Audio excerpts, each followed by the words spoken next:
Hello, welcome to my Better Glee Wrestling AU PowerPoint. Disclaimer, I made this in like the span of less than 10 hours, all the way back in June, so I apologize if it's not like 100% cohesive. And not only that, I am filming this at like 1:30 a.m. a month later. So I was gonna originally like record myself like presenting my PowerPoint to my friends, but it was on my birthday, which is what this is all for. But I was so freaking tired, and my friend group was so tired, and it was so nonsensical. It was fun, but also just like so like it was too much. The visuals for this PowerPoint are very basic and uninteresting. So this is very much like a video that you can just put on in the background. You don't need to be watching this because nothing is fucking happening. Do you know what I mean? Okay.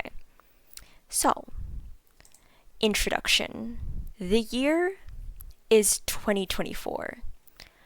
I have just started watching and going through the Tumblr user Taco Grande, aka Taco de Muertes, Jungle Boy lore Google Doc.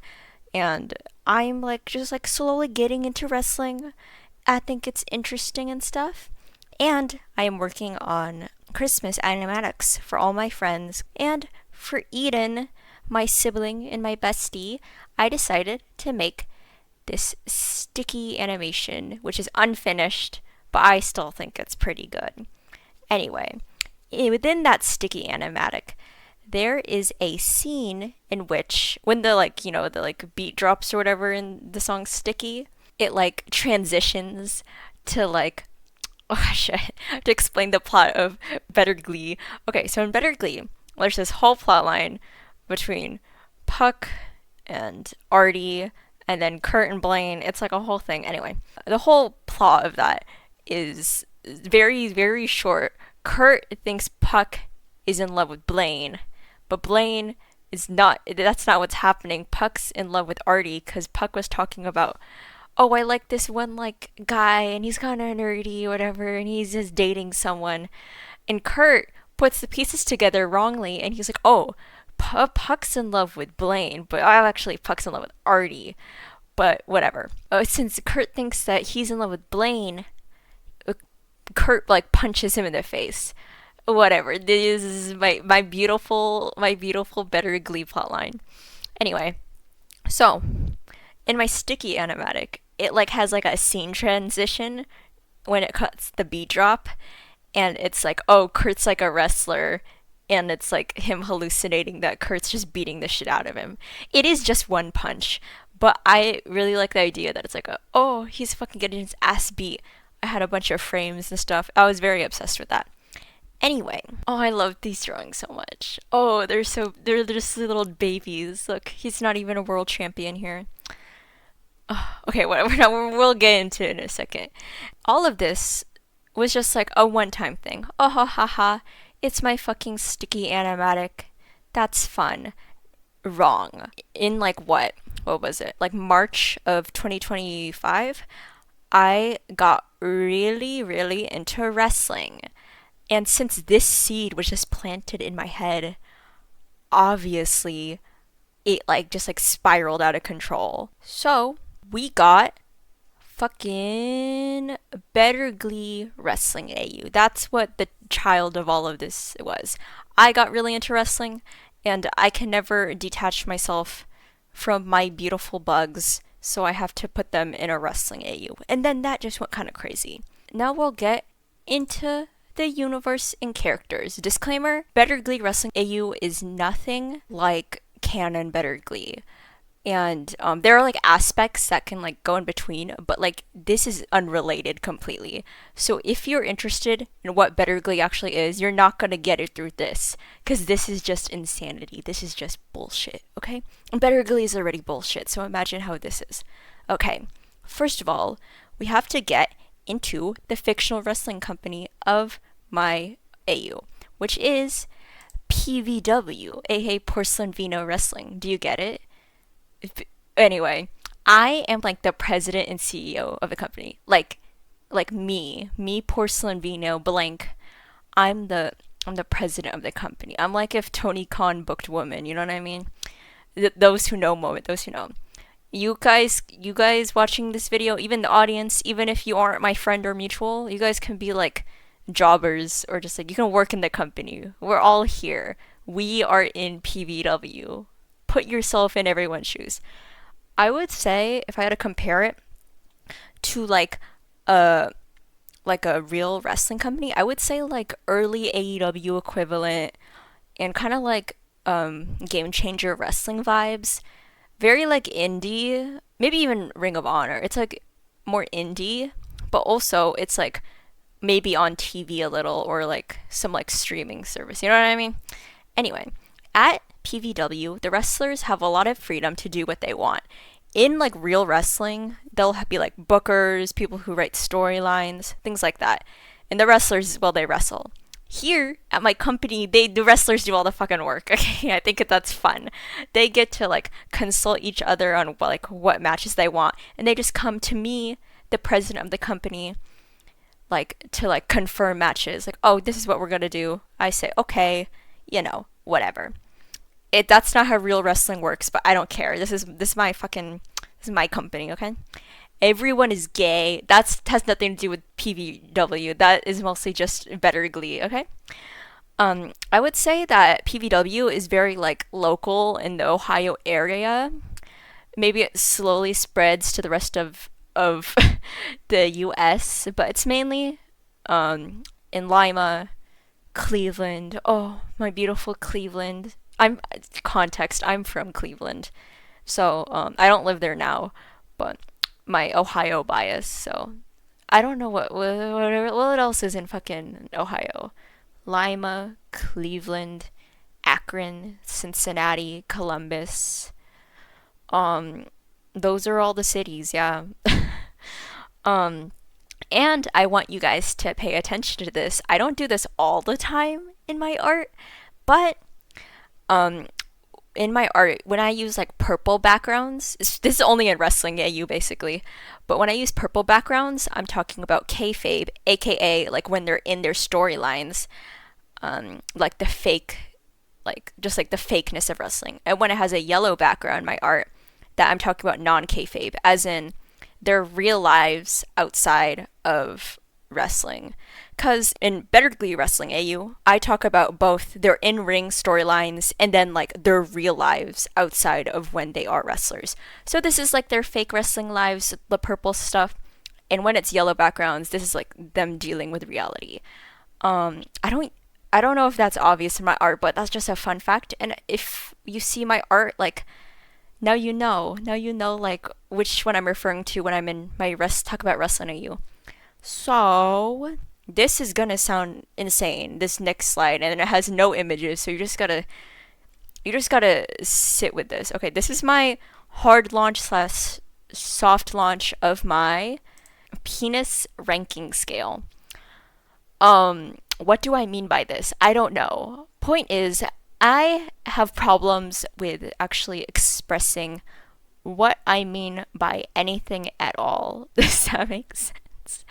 I need some weird analogies to explain because I don't have the vocabulary to explain what I want to explain because I'm stupid. I'm literally stupid, okay?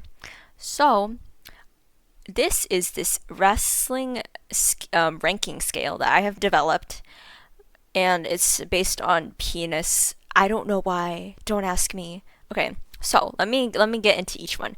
Erection match. That means I am hard. I am erect. The blood is pumping. I am so locked into a match that my freaking my boner. You know what I mean? Does that make sense? Okay, that's like a very like positive connotation. Flaccid penis match. You may assume, oh, since it's the opposite of erection, you may assume that I dislike this match. That is actually not the case. Flaccid penis match, when I say that, I'm referring to that I am so locked into the match that my penis is I don't have time to get hard. I don't have time for that erection boner nonsense. I'm so locked in and paying attention so much that I don't have time for my penis to distract me because I'm just so locked in. Erectile dysfunction is like the erection match, but I'm unable to get it up but it's like a weird mix of the two. Does that make sense? Um, Cock cage match is I want to be erect, similar to erectile dysfunction, but something is not letting me. I don't know who. Maybe it's God. I don't know who has the key to this cock cage. We'll never know. Will I ever be free? Who knows? I just like I want to be like blood pumping. I want to get erect, but guess what? I need to fucking lock in. Does that make sense? No. CBT, my penis is getting tortured. It ripped clean off. Tucking, whether it's erection or flaccid penis, I need to like hide that thing. Piss break. This is like these are all like neutral to like positive connotations. Piss break is like, oh, I don't have time for watching this match. I'm just gonna skip it. Like I don't care. Who cares? UTI. That means like I'm skipping the fucking match, like the piss break, but it hurts. It's painful. It just sucks. My like if like this would be like if Darby Allin fought Chris Jericho or something. This yeah, that's the vibes of that.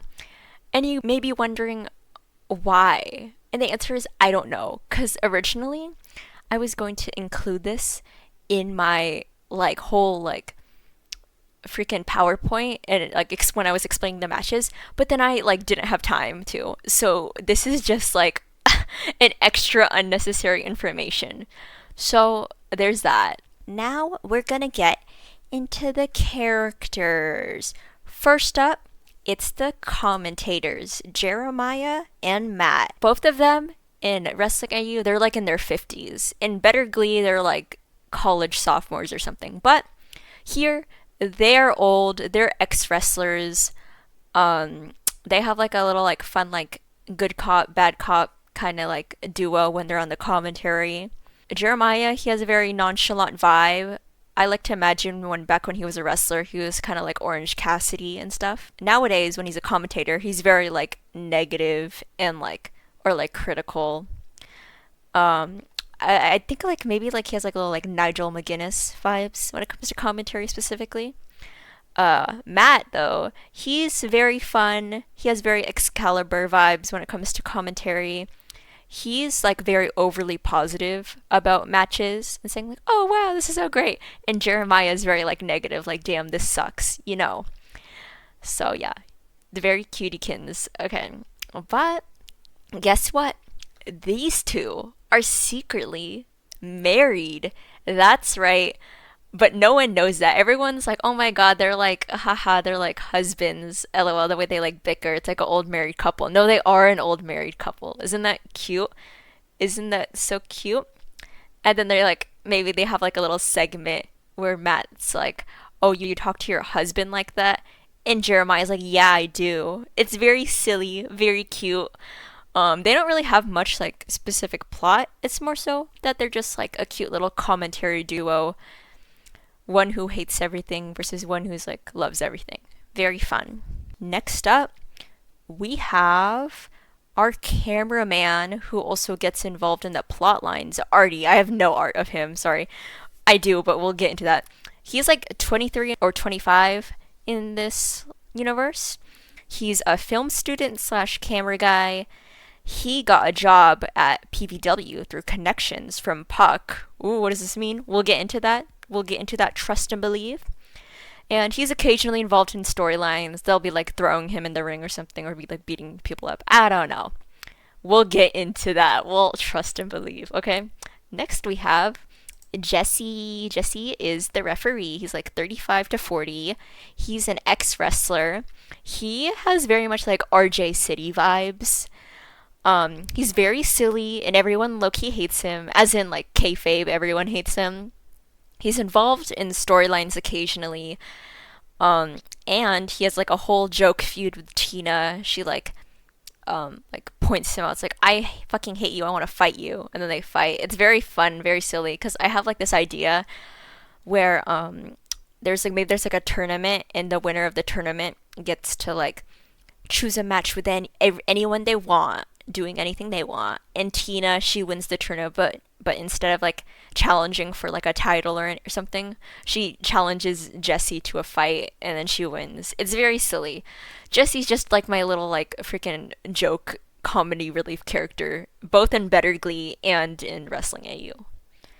In fucking like, oh, we'll get into it, but in Night AU, he's literally a jester. So anyway, okay, next up we have some old men yaoi. That's right, we got the cello guys. They're both in their 50s, similar to Matt and Jeremiah.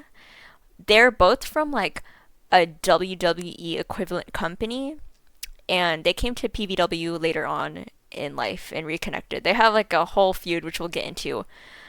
And I'll explain like the WWE thing in a second. But in Better Glee, Chris is like Maud's like brother slash like guardian figure. But in Wrestling AU, they don't really like interact as much.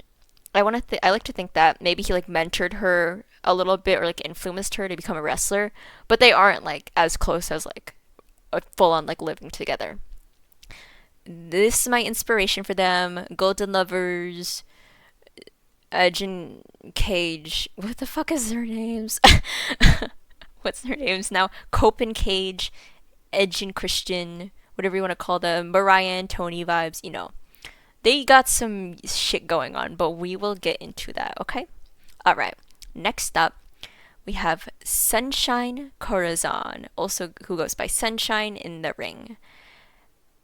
Oh, did I say? Their names are. Oh shit. I forgot to say this is Chris and this is Tian. I don't know if I said that. Those are their names. Okay. Sunshine is like 18 to 21 in this universe. Their inspiration are Bandito, Speedball, Mike Bailey, Hiromu. Some of the wrestlers I have like finisher or move ideas for.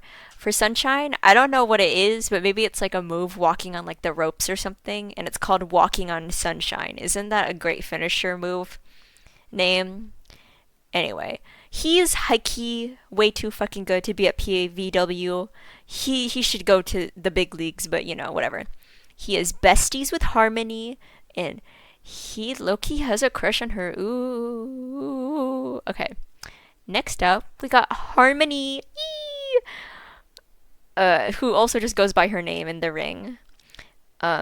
She's like the youngest of all the wrestlers. She's like 18 to 21. Her inspiration is like Starlight Kid. I stole like the fucking tiger mask. I'm pretty sure the tiger mask has lore in the real world, but I don't know it. I'm sorry. Maki Ito, very like idol vibes, performing in the ring and stuff. And then Tony Storm. She's very, very, very theatrical when she's in the ring. I want to say her finisher. This is a real wrestling move. I forgot how like exactly what it is, but Fairy Blink. If you search up Fairy Blink, that's like her finisher. Her whole like thing is that she's always like so close to getting the belt, but never obtains it. Like maybe this time from Cabaret starts playing. That's very her. Maybe this time, like she's never gonna get it. You know what I mean? Anyway, she's also very good, and she's way too good to be fighting in the fucking indie promotion in Lima, Ohio, but she loves it, okay? She's been asked to like wrestle on bigger stages, and she easily could with like who she is, but she like prefers her stupid niche Ohioan audience. And then like I have this idea where like her little catchphrase is like "Let me hear those cries," and she loves to like interact with the audience. Maybe she like is like beating someone up, and then she like puts her like hand on her like next to her ear, and then she's like, or she like calls out like "Let me hear those cries," and then she like puts her hand next to her ear, and then the audience screams. It's very cute. Okay. Next we have Warbler, aka Blaine Anderson. My inspiration is Osprey. I don't know if that's true anymore. I only put him because he has a bird name. Monomoth, very like I think like the specifically like the gear. That's very Blaine. And Zack Sabre Jr. I think Blaine is like a mix of like he like likes technical wrestling a lot because he's like a former like boxer, and he comes to PVW later on, but we'll get into that. He's like 24 to 26. in this universe. He's just doing some bird shit. Does that make any sense? You said little pervert. I am happy, big, and sexually normal. This shirt by this brand. I slapped my thigh during backshots. Hashtag indie wrestler. Hashtag worker. That's very Blaine. He comes to PVW in the second half of the story, which we'll get into. Blah blah blah. But point is, he's not really here until we'll get into it. Okay. He is a former boxer turned wrestler. Blah blah blah blah. Okay. Next we have my girl Queen T, aka Tina Cohen Chang. Her inspiration, very like creepy freak girls and they thems, Abaddon, Tekla, very Tekla vibes. I've like really like tried to like enhance on the Tekla vibes. I think she's like really like freaky like Tekla. Saya Kamatani. In this universe, she's like 26, 28. She's like a trios champ. Oh, I forgot to mention shit. Blaine is a tag team champ later on, but we'll get into that. She's like a trios champ. I think I made it with Kurt and Mercedes. I forgot. Anyway, her little thing is she always be attacking and beefing with everyone, commentators, referees, the audience. Very like Tekla in that way. Next up is Dr. Zeiss. She is the only real wrestler in Glee. Lauren Zeiss in Glee canonically is a wrestler. So, of course, she has to be here wrestling.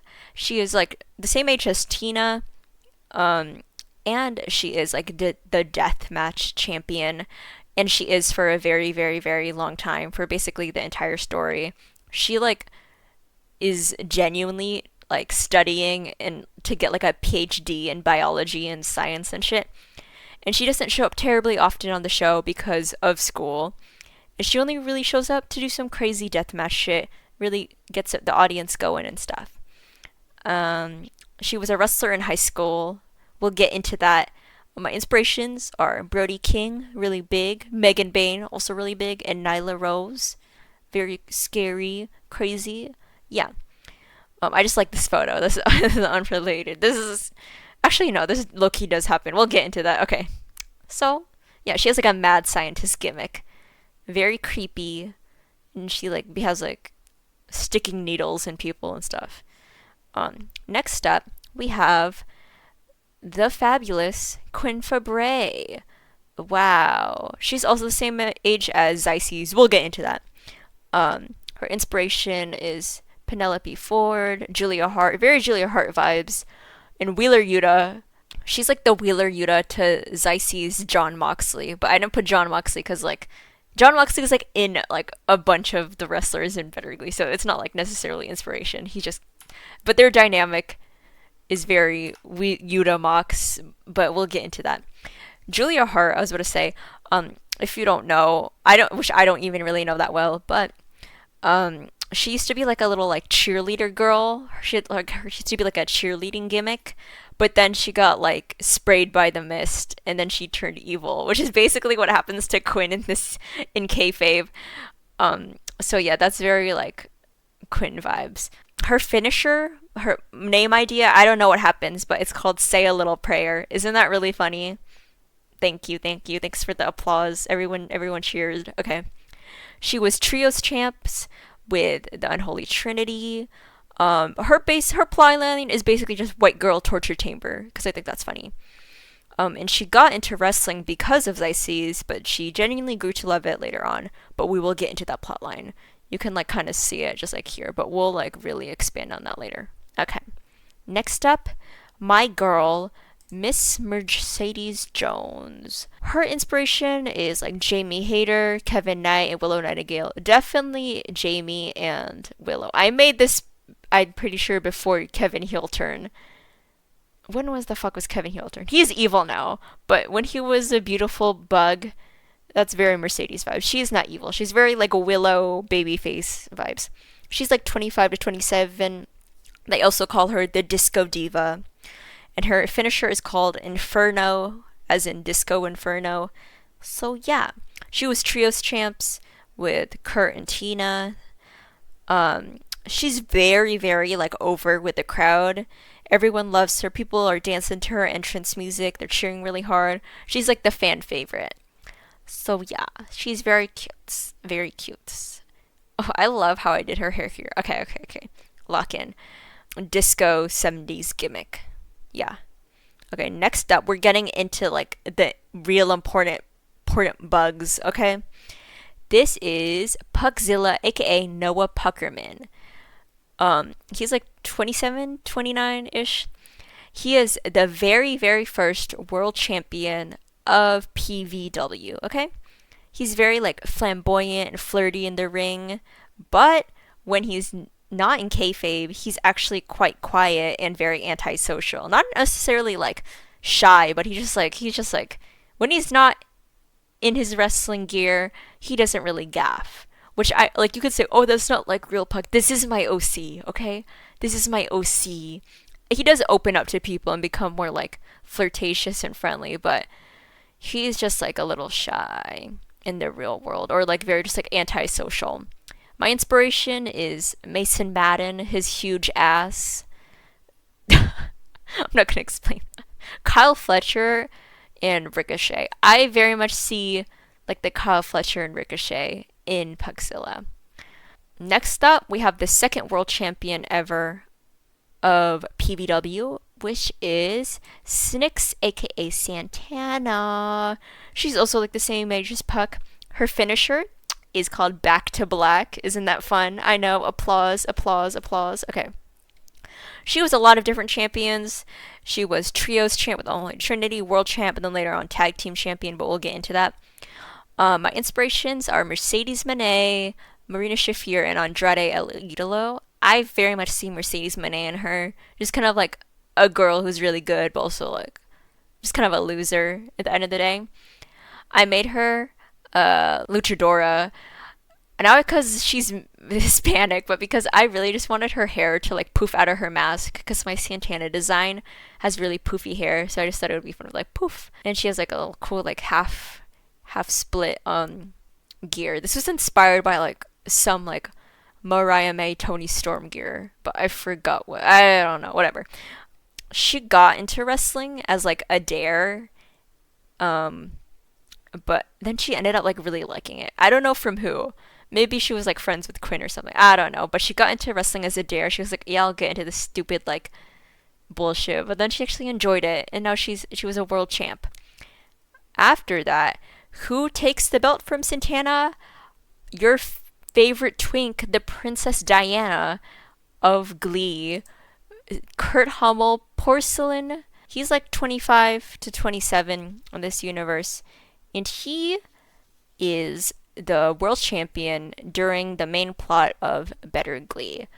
Everyone wants his big, beautiful belt. Yes, yes, yes, yes, yes. Okay. I have like this idea where he's like, I am not the boy next door. Glee reference, I am the PVW world champion, the porcelain princess. Night AU reference, which we'll get into.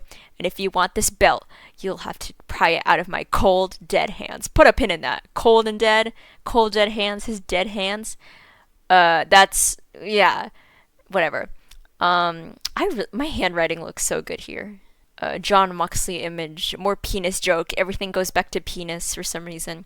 My inspiration for him, specifically during this part of this era, in his porcelain era, is very like Mariah May. Yeah, I'm not in like maybe like early AEW Christian Cage, but like Scapegoat and Athena, that's very like his future persona, which we will get into. He was trios champs with Kurt Tina Sadie's world champ currently. He later becomes deathmatch champion, but that's like way later on. So we'll get into that. And then like I have this idea where like he does like this little like ASLK to P thing. If you look at the fucking ASL like signs alphabet, if you K and P are the same thing, but P is like just like downward. So I have this idea where he like when he like enters during his entrance, he like puts his arm in the air holding the K. He turns around, he like flicks it down to a P because it's Kurt and then porcelain. Anyway, that's like yeah, just envision. I drew it like one time. I don't know why I didn't put the art here, but whatever. And then finally, our last character, the main character of fucking Better Glee Wrestling AU. Not Better Glee necessarily, but Better Glee Wrestling AU. It's the unstrung hero, Maud, my daughter, my son, who's a girl. She's like 23, 25. She is my bug. She's my beautiful bug. Inspiration, Junkle Boy, Billy Starks, Mina Shirakawa, mainly in like gear and like just aesthetics, but very Jungle Boy in like vibes, and maybe like Billy Stark and necessarily in like wrestling style. Unstrung hero because she's like a violin girl. Those who know, anyway. Gave her like a cute little violin tattoo on her back and stuff. Very cutiekins. She is a jobber who later turns into the world champion. But we will get into that later. Now we're getting into the side plots of Better Glee Wrestling AU. We're gonna go like vaguely chronologically. First off, the cello guys. They are vaguely similar to Canon BG, as in like they just have like a weird like back and forth enemies to lovers type of deal. Chris is like, I think we should break up. We're not good for each other, and you keep trying to manipulate me. And Teen's like, you not rocking with me? I'm gonna kill myself. You know what I mean? Old man Yowie in my lore. They're both like old, forever locked in each other. Very like, I don't know. We can never escape this cycle that we're in. Situationship type vibes. They're like enemies to friends, to enemies to lovers, to enemies to friends, etc., you know? Basically, in my wrestling AU, there's like, I don't know if it is WWE, but there's like a WWE equivalent company. And what I mean by that is there's like a big company that runs basically all of like professional wrestling, specifically like TV professional wrestling. And they like to bring down smaller promotions because they don't want competition. That's what's happening in PBW. Is this real commentary on the state of current professional wrestling? I don't know. I don't care. I just think it's funny. Anyway, they used to be at like the WWE equivalent company. I'm just gonna call it WWE. I don't know if it is WWE, but hypothetically, it's similar to that. And basically, they're like just like forced to tag together as tag team champions. They even like become tag team champions and stuff, but they secretly hate each other like backstage. They like are so annoyed, but they're forced to always like work together and be like, oh, we're best friends, yay. But as soon as the camera's cut and the fucking like backgrounds are like yellow in my art, they're like, fuck you, you're so like annoying. They just don't vibe with each other. It's just like not they don't have any specific like things they hate or like any like real reason to hate each other. They just don't like each other. After a while, I don't know how long, they eventually get a breakup from their tag team. Maybe like one of them has a heel turn. Maybe it's T and maybe it's Chris. I haven't decided. But basically, a storyline is written where their tag team is broken up. But obviously, they still have to like kind of work with each other. But rather as like a tag team, they're working as like what's it called, opponents, and they actually really enjoy working against each other. Cause guess what? Even though they hate each other, and they don't vibe with each other, their in-ring connection is like really, really good. So it's like this weird thing where they're like enjoying performing as enemies, partially because they genuinely just dislike each other in their real world, but also because they just like work well with each other.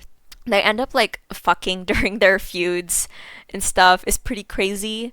And then like, I don't know, when they hit like 30 years old or something, they eventually like both like take breaks from wrestling and like end up dating in the real world, yellow background type of shit. But guess what? It doesn't really work out, and it's too toxic, and they realize like yeah, we can't be dating even if like the sex is good or whatever. It's just like it's not it, whatever. And it's just like so toxic, their relationship with each other. Chris like just decides like I can't wrestle ever again, and he leaves WWE. He just leaves the company. He just stops wrestling at all. Okay. They were just supposed to be taking like a hiatus, but like Chris is like, I'm never returning to wrestling. This world is just isn't for me. And Tien's like, I'm gonna kill myself or something. Anyway, okay. A decade or two later, Chris, despite telling Tien and kind of the whole world, I'm done with wrestling, he returns at PVW. Oh, my wrestling company. Oh my god, I can't believe you're here. Acclaimed wrestler Chris. And then guess what? Tien, he shows up at PVW eventually too. Oh, awkward, awkward. What's he doing here even? And they start kind of like feuding backstage again. Because Chris thinks like, oh, you're just fucking following me everywhere. You're just an obsessed freak. But Tien like genuinely just joined because he liked the indie vibe and like the vibes of PBW. He did not join because of Chris, but it really seems that way, doesn't it? So Chris is like, his mind is like, oh my god, he's fucking here just to like fuck with me. But no, he just wants to be here. A feud boils over again, and guess what? They also start fucking again now that in their proximity to each other, and they really like genuinely like hate each other. This is like the most they've ever hated each other ever. But remember, guess what? Even though they're feuding both in the ring and outside of the ring, they are able to create their own booking and storylines here at Porcelain Vino Wrestling. No one is forcing them, unlike at WWE, no one is forcing them to interact or be together. But they just like can't help but fight each other, can't help but interact with each other because they're just drawn to each other. It's like this toxic old man yaoi and stuff. Anyway, it all boils over and they decide to have a career versus career match. Oh shit, shit's getting serious. And Tien basically tells him backstage, he's like, okay, a career versus career match, I'm going to lose and I'm gonna like leave wrestling. Because Tien's like, okay, like years ago, Chris was the one who just like completely left wrestling. But now Tien, he's old, he's like tired, he's like, he doesn't want to keep like doing all this back and forth. Will they, won't they? And Tien's like, I'm just gonna leave wrestling forever. This is my career ending match and I want it to be with you, my nemesis of forever. So they have their match, but guess what? Chris is supposed to put like his finisher on Tien, but he just can't bring himself to actually do it. He cannot bring himself to actually end the match. Their match just like ends, maybe it's like timed or something, and it's just a tie. And neither of them can like give up each other in the end. Tien doesn't try to steal the win and like kill Chris's career. Chris doesn't end the match like they originally planned together. So they're just still just stuck here because they can't let go of each other. And it's like an open end to their story. That's where their story freaking ends. They just got this weird T for T old man yaoi situationship. Like they just can't help it. Isn't that great? In Real Better Glee, they like end up together, but it's like a very like simple storyline. It doesn't span like decades. This is just like decades of old man yaoi hate T for T stuff. I don't know. It's beautiful. My point is, it's beautiful. Next up, we got Dalton Klein. Kurt's like a theater kid, but he has no friends, unlike Real Glee, and he's consistently bullied. Bert, his dad, he sends Kurt to like Dalton Academy because of what happened at McKinley. Is happening at McKinley. I don't know if there's like Karofsky storyline necessarily, but he's being severely bullied. Maybe he's like put on suicide watch basically. It's really bad. Anyway, in this universe, Dalton is like a boarding school with dorms. I don't know if like Dalton Academy in Glee is like a boarding school. Maybe it is. I don't know.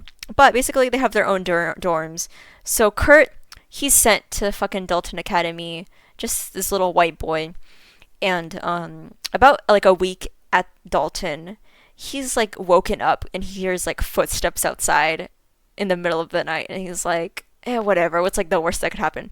So he like opens the door. A bunch of guys, they're just like walking down the stairs. And Kurt's like, I'm gonna follow them. And it's basically the scene from Glee Season 2, Episode 6, Never Been Kissed, in which Kurt, like, walks down the stairs. He's like, hey, what's going on here? Blaine turns around, oh! And then he's like, it's the Dalton Fight Club. Like, and then Kurt's like, what? And like he like judgmental because he's like, okay, but he like like takes his hand and leads him to the fucking like secret place where like their fight club is. The thing is, uh, confession, I've never watched or read Fight Club. I have the book and I meant to read it, but I don't believe in expanding my vocabulary. That's a joke. I just haven't read it. I should. I know it's good, but the Dalton Fight Club, they're basically just like a secret like little like fighting ring. I don't know how like serious or deep it is, but it's just like whatever. Anyway, Blaine like fights someone, and like Kurt like is like impressed, but he eventually like leaves or whatever. He leaves early, and then Blaine like finds him like later on at like lunch, and he's like, "Hey, why'd you leave?" And then Kurt's like, fighting just isn't for me." But Blaine is like something in him. Blaine is just like determined to get Kurt into fighting at the Dalton Fight Club. He's just like, I need to get this fucking little white twink, this gay white twink, into my fucking fight club, whatever. So they become friends and they bond and stuff. And Kurt's obviously like hesitant to learn how to fight because he's like fucking be like he's been like punched in the face before. You know what I mean? He's like, I don't think I want to do that. But he eventually like starts enjoying like fighting, and they just like they grow strong together. Anyway, Pavarotti is replaced by a rooster named Halucha, named after the Pokemon. Anyway, one random day, Blaine introduces Kurt to wrestling. He shows like Kurt some random fucking match. He's like, "Oh, you want to watch this match? The Golden Lovers." And like Kurt loses his fucking mind. He didn't know this was an option. He didn't realize that pro wrestling could be yaoi-ful because all he knows is like what fucking like John Cena or something. So Blaine's like, wow, this is so hot, sweaty men fighting each other, but Kurt's like locked the fuck in. So he starts like learning some wrestling moves. He like practices with Blaine and stuff. I had this whole like comic idea where Kurt's like, hi Blaine, and they're like exercising together, and he's like, oh Blaine, watch this, and he like grabs like Blaine from behind or whatever, and Blaine's like internally like, wow, he's never been like this like close or touchy before, but then like Kurt just like suplexes him. It makes more sense if I drew it, but I didn't. So point is, Kurt is like getting into like wrestling, as in pro wrestling. Unlike Pavarotti, Halucha, the whole like original song plotline from Glee, Pavarotti like dies, but Halucha doesn't die because he's not a chud like Pavarotti. That's a joke. Actually, no, that's serious. Fuck Pavarotti.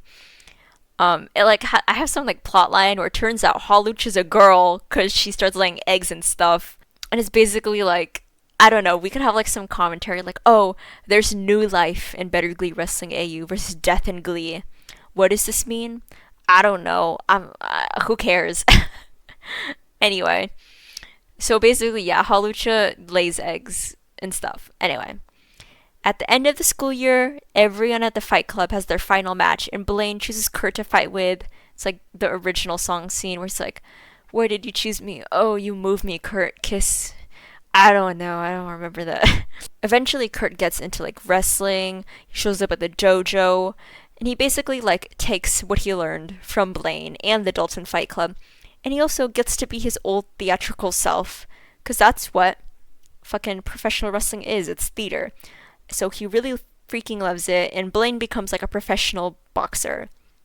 Their story will continue. Next up, we have my Harmony lore. This is like quite short. But basically, Harmony comes from a family of wrestlers slash luchadors. She's like, I come from a long lineage of wrestlers. My mom even won her title match when she was pregnant with me. I've been wrestling since I was a fetus. Literally. Like Canon Harmony. Anyway, so she has trained in Japan and Mexico, and she's been learning how to become a pro wrestler basically her entire life since she was an infant. This is very short lore, but basically, Harmony just like assumes she's great because of her lineage. She just thinks, oh, my family are amazing wrestlers, so then and therefore I'm an amazing wrestler because of that. But guess what? That's not true, Ellen, because she did not inherit that talent. She's actually adopted, and she finds out she's adopted somehow. I don't know. In canon, Better Glee, Harmony knows she's adopted, but here she's just like she had like just like assumed, oh, I got all this talent because I'm like from a family of wrestlers, but that's not true. It's basically like it's a whole like plot line where like her talent, it's not like inherited, it's not genetics, it's all her because she herself is talented. Not everything has to be about your family or where you come from. It just matters who you decide to be and decide how you how you become the person you are, or something like that. I don't fucking know. It's very sweet. It's a very sweet plot line about like, I don't know, self-love. Okay, this is some fucking long ass shit. Okay, Lauren Sadie's lore. There is no throuple moment here. I am just desperately trying to squeeze my rare pair throuple into the story. Okay, this is mainly just focused on Lauren, aka Lauren X Quinn. But we'll get into like Mercedes in a second. Sorry, Mercedes. I don't mean to like try to like push Mercedes away because she has like a connection of. We'll get into it. Okay, Lauren Sadie's is my favorite Glee. That's a lie. Actually, no, that's true. Lauren Sadie's is one of my favorite Glee thruples from my Tumblr mutual, who just came up with the idea. I don't know if Austin's watching this video, but hi. Anyway, so basically, Quinn and Xyces are high school sweethearts, with Lauren being a wrestler and Quinn being a cheerleader in high school. It's very like a first lesbian relationship core, if you know about that. Basically, Xyces, she's like a high school wrestler and she later becomes a professional wrestler. And Quinn just kind of follows her into that stuff. So, Quinn, Santana, and Brittany, they're in they have like cheerleading gimmicks and they're in a trio called the Unholy Trinity. Wow, who came up with that? I know. But there's like this whole thing where Quinn gets a heel turn, and it's like this whole scene where like Xyces like sticks a needle in Quinn's neck and injects her with evil. That doesn't actually happen, obviously. It's all like kayfabe and props and stuff. It's very like Julia Hart getting sprayed by the mist. You know what I mean? Quinn gets a heel turn and to become Xyces' minion. Very like they have like a John Moxley Wheeler Yuta dynamic. I literally like redrew a photo of John Moxley and Wheeler Yuta for this. The unfortunate thing is, while they're like a little like duo and stuff, Xyces gets annoyed by how clingy Quinn is, because Quinn's just like a minion just following Xyces around and stuff. And it's like kind of getting on her nerves because Quinn's like a little too clingy.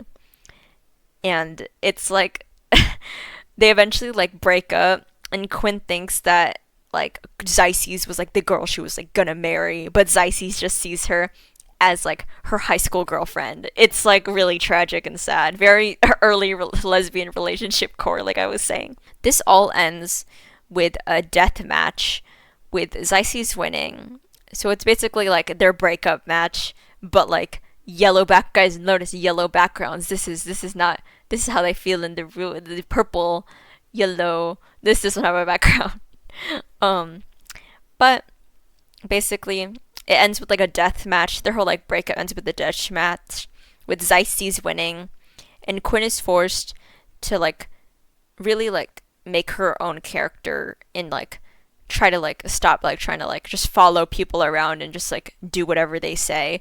That's like also what like canon Quinn Fabray and real Glee does, but people have better commentary on this than I do about. I don't really care about real Quinn Fabray because I don't believe in white people. That's a joke. Don't clip that. Anyway, after Lauren #breakup, Quinn's like genuinely devastated. Like outside of wrestling, yellow background, non-kayfabe, she is high-key depressed. But like who comes to help her and comfort her and ask if she's okay? That's right, Mercedes Jones. Mercedes is like high-key clueless. She's like very much like not, even though she's like pansexual in Better Glee, she doesn't really like notice like when people are flirting with her, especially women. So Quinn Sadie's starts dating, but it's like this weird thing where even though Quinn nowadays, when now that she's with Mercedes, she's like tries not to change for her, tries to be authentic, but she still struggles with like just like being her own individual self, which later leads to the next plot line. But there is no Lauren Sadie's. My point is, when I say Lauren Sadie's, is like this is the closest that Lauren Sadie's is in Better Glee. It's like just in Wrestling AU, where like Quinn just like those are like this is the closest we'll get to my Lauren Sadie's throuple. But there is another throuple, which is canon, both in Better Glee and in Wrestling AU, which is San Quinn Sadie's. Santana, Quinn, and Mercedes. Quintana, you know, they used to be trios champs. They used to be gimps together, and they used to be besties. There was like a whole like when Quinn like turned heel, there's a whole like Britannia versus Lauren feud.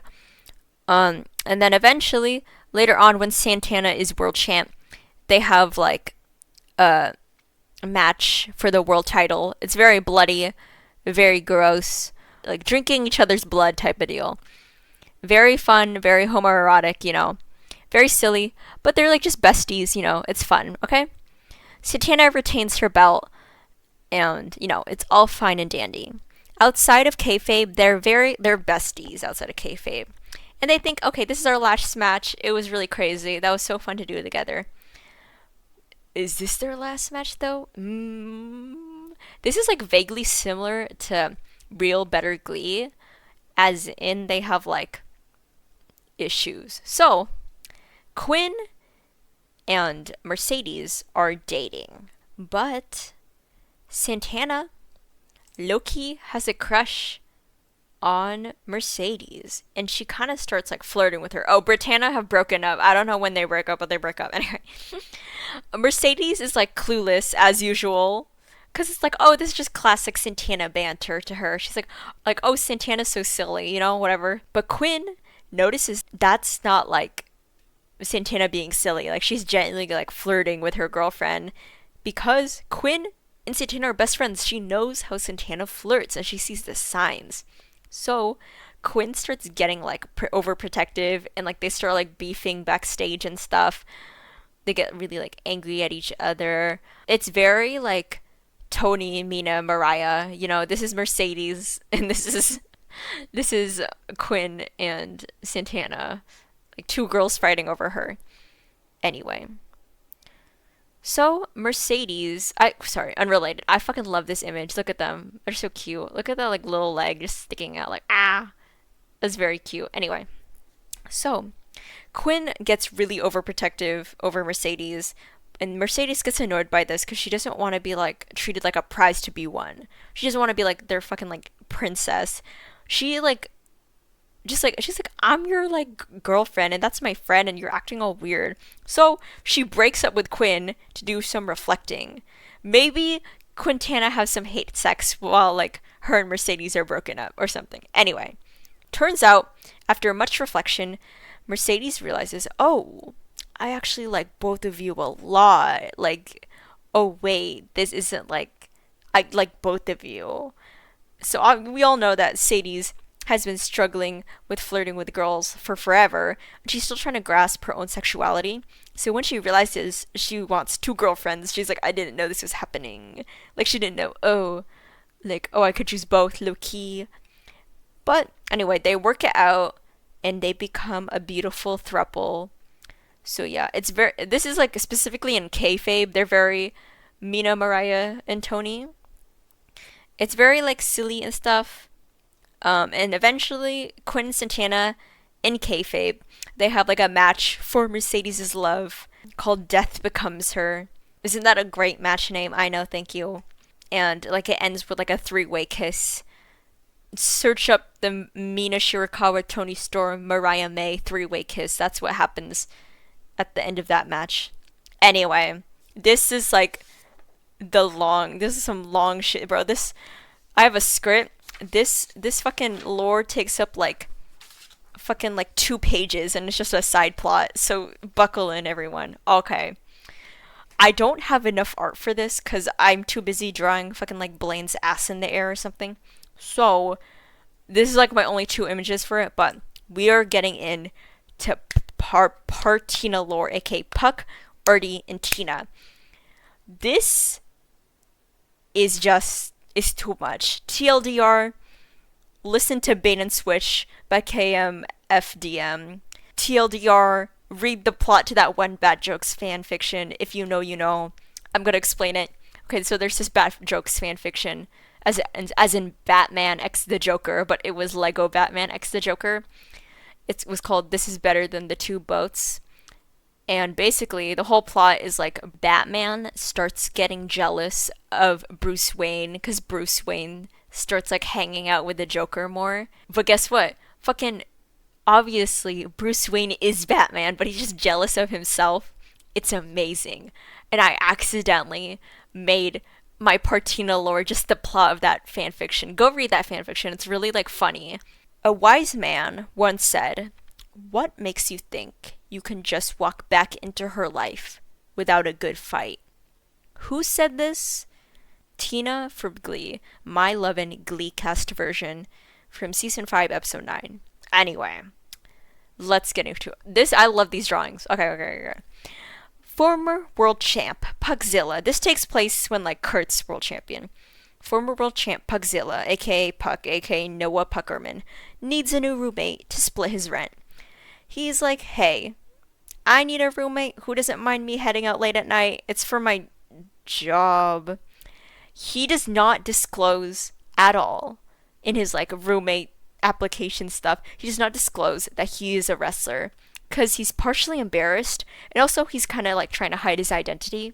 Even though he doesn't wear like a luchador mask or anything, he wears like heavy makeup when he's wrestling. He even like wears some like hair dye, and he doesn't like really like exposing his real face when he's wrestling and stuff. Very like secretive. Sometimes it's like obvious, but also it's like it's not like super obvious. You know what I mean? People really don't know what he looks like under his whole like drag.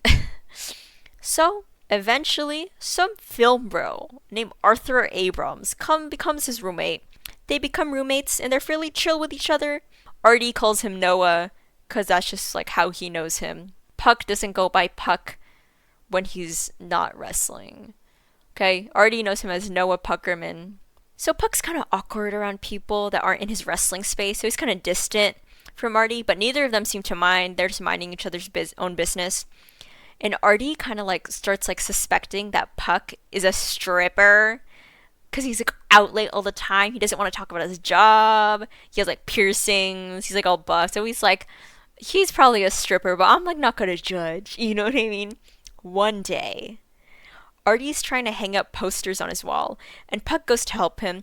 And oh, what's that on one of the posters? Puckzilla, as in Puck. Puck kayfabe Puck. And Noah like freezes up, and Artie's like, "Oh yeah, there's this like local wrestling promotion in Ohio that I'm into.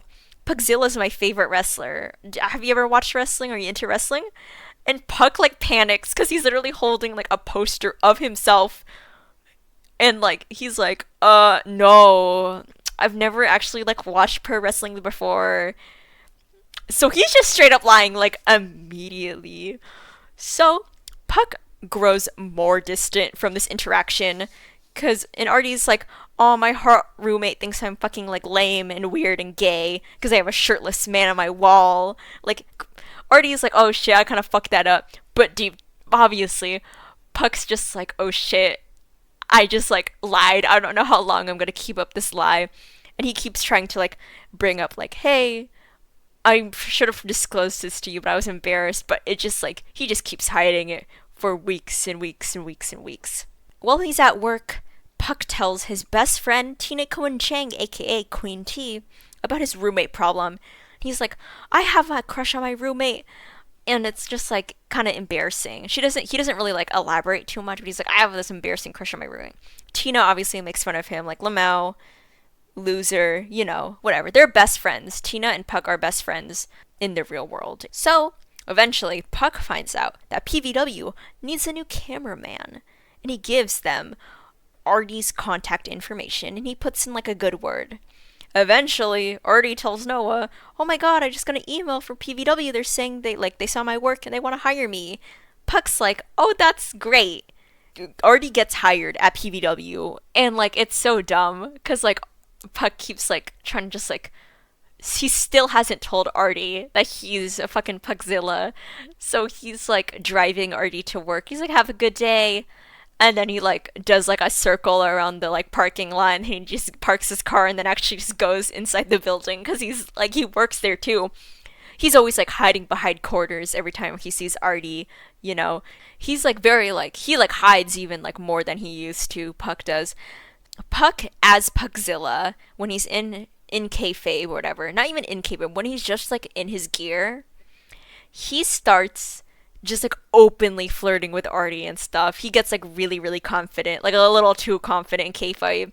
And Artie's like, wow, my like wrestling crush. He just thinks it's all fun and games. He doesn't think he's actually gonna like bag Puckzilla, but he's just like, this is so silly. You know what I mean? It's like, wow, my life a movie for real. Anyway, when they like get home or whatever, Artie's like talking when they're just like chatting it up, him and Artie and Noah. Artie's like, "Oh, Lamau, like Puckzilla interacting with me was so fun," and Puck starts getting jealous of himself. It's like the Bat Jokes fan fiction. Read the Bat Jokes fic; it'll all make sense. After a long day of work, Tina bumps into Artie, and they start like making small talk. And Tina, she kind of finds this white boy kind of cute. She kind of finds the white boy cute. And while this is all happening, Puck is still telling Tina about his roommate that he kind of has a crush on. He doesn't name drop who his roommate is. He just says, "Oh, my roommate." Eventually, Artie and Tina, they start dating. And Puck is just so fucking jealous over it. He's so jealous. One day, Puck returns home, calls out Artie's name and stuff. And Artie's like in the dining room. Puck's about to like say something when he turns the corner. Oh, who is it? It's Tina and Artie on a date. And Tina obviously recognizes Puck because she's seen him outside of his makeup and stuff. And she's like slowly connecting the dots and realizing that Puck has been talking about his hot roommate this entire time, who is Artie. And then, not only that, he's been saying, "Oh, I've been like just like hiding that I've been a wrestler." So he's hiding. So Artie doesn't even know, and Tina's connecting the dots that she knows that her and Artie are like seeing each other, but he didn't even say anything. He just continued talking about, "Oh, I want my hot roommate," even though it was him. He's just being a shitty friend, and it's a whole thing. Anyway, she realizes, connects all the dots, and she like instead of like freaking out and flipping the table, she just like stands up calmly and is like turns to Artie and is like, "Noah has some explaining to do." And she like as she walks out, she like slaps Puck across the face or something crazy. Anyway, Puck finally tells Artie, and Artie is obviously pissed off, and he doesn't even talk to him for the rest of the week. But they gotta return to work. PVW is a weekly show. You gotta go back to work. When they go back to work, instead of like hiding, doing that weird like circling the parking lot shit, they just go together like into the building. And obviously it's awkward as hell. But Puck cannot deal with this awkwardness, so he just like goes straight beyond the awkwardness and doubles down on his flirting. He's like fucking like bending over. He's brushing past Artie. He's flashing his jockstrap at Artie. Look at this art. This is what's happening. He is just being very, very like flirtatious because he doesn't know what else to do. He's just like, "I'm just gonna fucking go crazy." Puck looks so good here. Can we admire that for a second? I love myself. Okay. And Artie is obviously peeved off. He's fucking like annoyed because he's just like, "This is like my fucking girlfriend broke up with me and you've been lying to me and blah blah blah," all of this stuff. Anyway, the fans even start to notice it. They're like, "Why does Puckzilla keep straddling that one cameraman and stuff? Does anyone know why he keeps like interacting with that one cameraman? That's kind of crazy." Anyway, after a few weeks of keeping this weird sexual tension up, cut back to the apartment. Tension is super, super high. Artie like turns to Puck and he's like, Noah, I hate your guts. And then he grabs Puck's wrist and then I don't know what they do. A sexual action takes place, but they do not have penetrative sex in my head. In my head, like, what I assume is like a Puck like sucks his dick. But this part is up for interpretation. You can imagine whatever you want. They like have a sexual action takes place. I don't know. It's up to the reader. Anyway, the point is, it's really quick. Not really quick. It sounds really. The point is, it's pretty quick. And after they get off, they just kind of go back to their like separate rooms and don't talk about it. But they just keep up this bullshit. After like a bit of their like sexual relationship develops, they actually like start being friends again. Wow, finally, God. Anyway, so they actually just like start like getting close again. Eventually, they're driving to work and they're all silent, just vibing in the car. But when they finally get to work, Puck breaks the silence and he's like, I think we should go out. Not just be roommates, not just be co-workers, not just be friends with benefits. I think we should be boyfriends. And Artie doesn't respond and Puck like turns to him a little scared. And then Artie kisses him. And then Artie pulls away and he's like, I thought you'd never ask. So they start dating. Puck and Tina reconcile. Everyone's friends. They make up. Everything's great and fine and dandy. Moral of the story: you can date your niche micro celebrity crush. Okay, everyone, wake up, lock in. It's time for the main plot. TLDR: listen to Spoken For by Flavor Foley or watch the Jungle Boy Christian Cage feud Coffin Match. Our story begins with Kurt Porcelain Hummel winning the World Championship. He wore a corset to his title match. That's like a Glee reference. Anyway, he is the first white world champ. I'm kidding, that's not relevant. Anyway, if you look at this like a fake magazine cover, the end, former world champion Snicks injured in title match.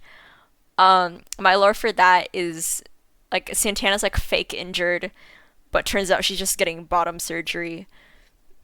The deathmatch queen, Dr. Zeiss, retains her belt after a brutal match with her ex-minion. This is like obviously Zeiss's and Quinn's deathmatch. And new PVW World Champion Porcelain celebrates victory with MMA boyfriend Blaine Anderson. Wow. So cutiekins. He's not a wrestler yet, we'll get into that. Maud is a jobber. A wrestler whose job is to lose to make other wrestlers look good. Despite the mildly humiliating task, she needs the money and she enjoys wrestling, an interest she got from her older brother figure, Chris. She's just a jobber. She doesn't really like have an aesthetic. She wears like a mix of blues and pinks, whatever. She's just like, look at that. That's a good art, some good art. Anyway, this photo was just how I be talking about Maud. You should be your own person. You are so young and insecure. At this rate, you'll never be able to find the cup or the scepter. That's how I talk about Maud. Keep this image in mind. It's you. What's the next part? We'll see. We'll see. Kurt Hummel has the PVW World Championship, the most prized belt in the company, of course. And he wants to develop his storyline by being a mentor to a smaller wrestler. He chooses to take Maud under his wing. He gives her a makeover, dyeing her hair, giving her like a color scheme. He like tells her like blue isn't your color, whatever. Anyway, they're like, just hanging out as a mentor and a mentee. Maud is absolutely ecstatic about this. She's never had a real wrestling storyline, and the world champion wants her.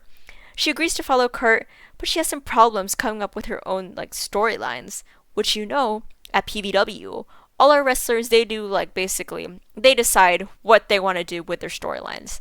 And Maud is like, I don't really know what to do. I've never had to like do this before. And Kurt's like, girl, I'll help you. Don't worry about it, girl. I got it. Don't worry. Kurt helps her through her promos and matches. Maud makes her way to the top with Kurt's help, following everything he tells her to do. She loves everything he comes up with, and eventually she kind of like wants to like contribute her own ideas, but like Kurt discourages her, and he's like, why would you waste your time planning all these things when you have me? And he's basically saying like, You don't have to think, all you have to do is follow. Put a pin on that quote.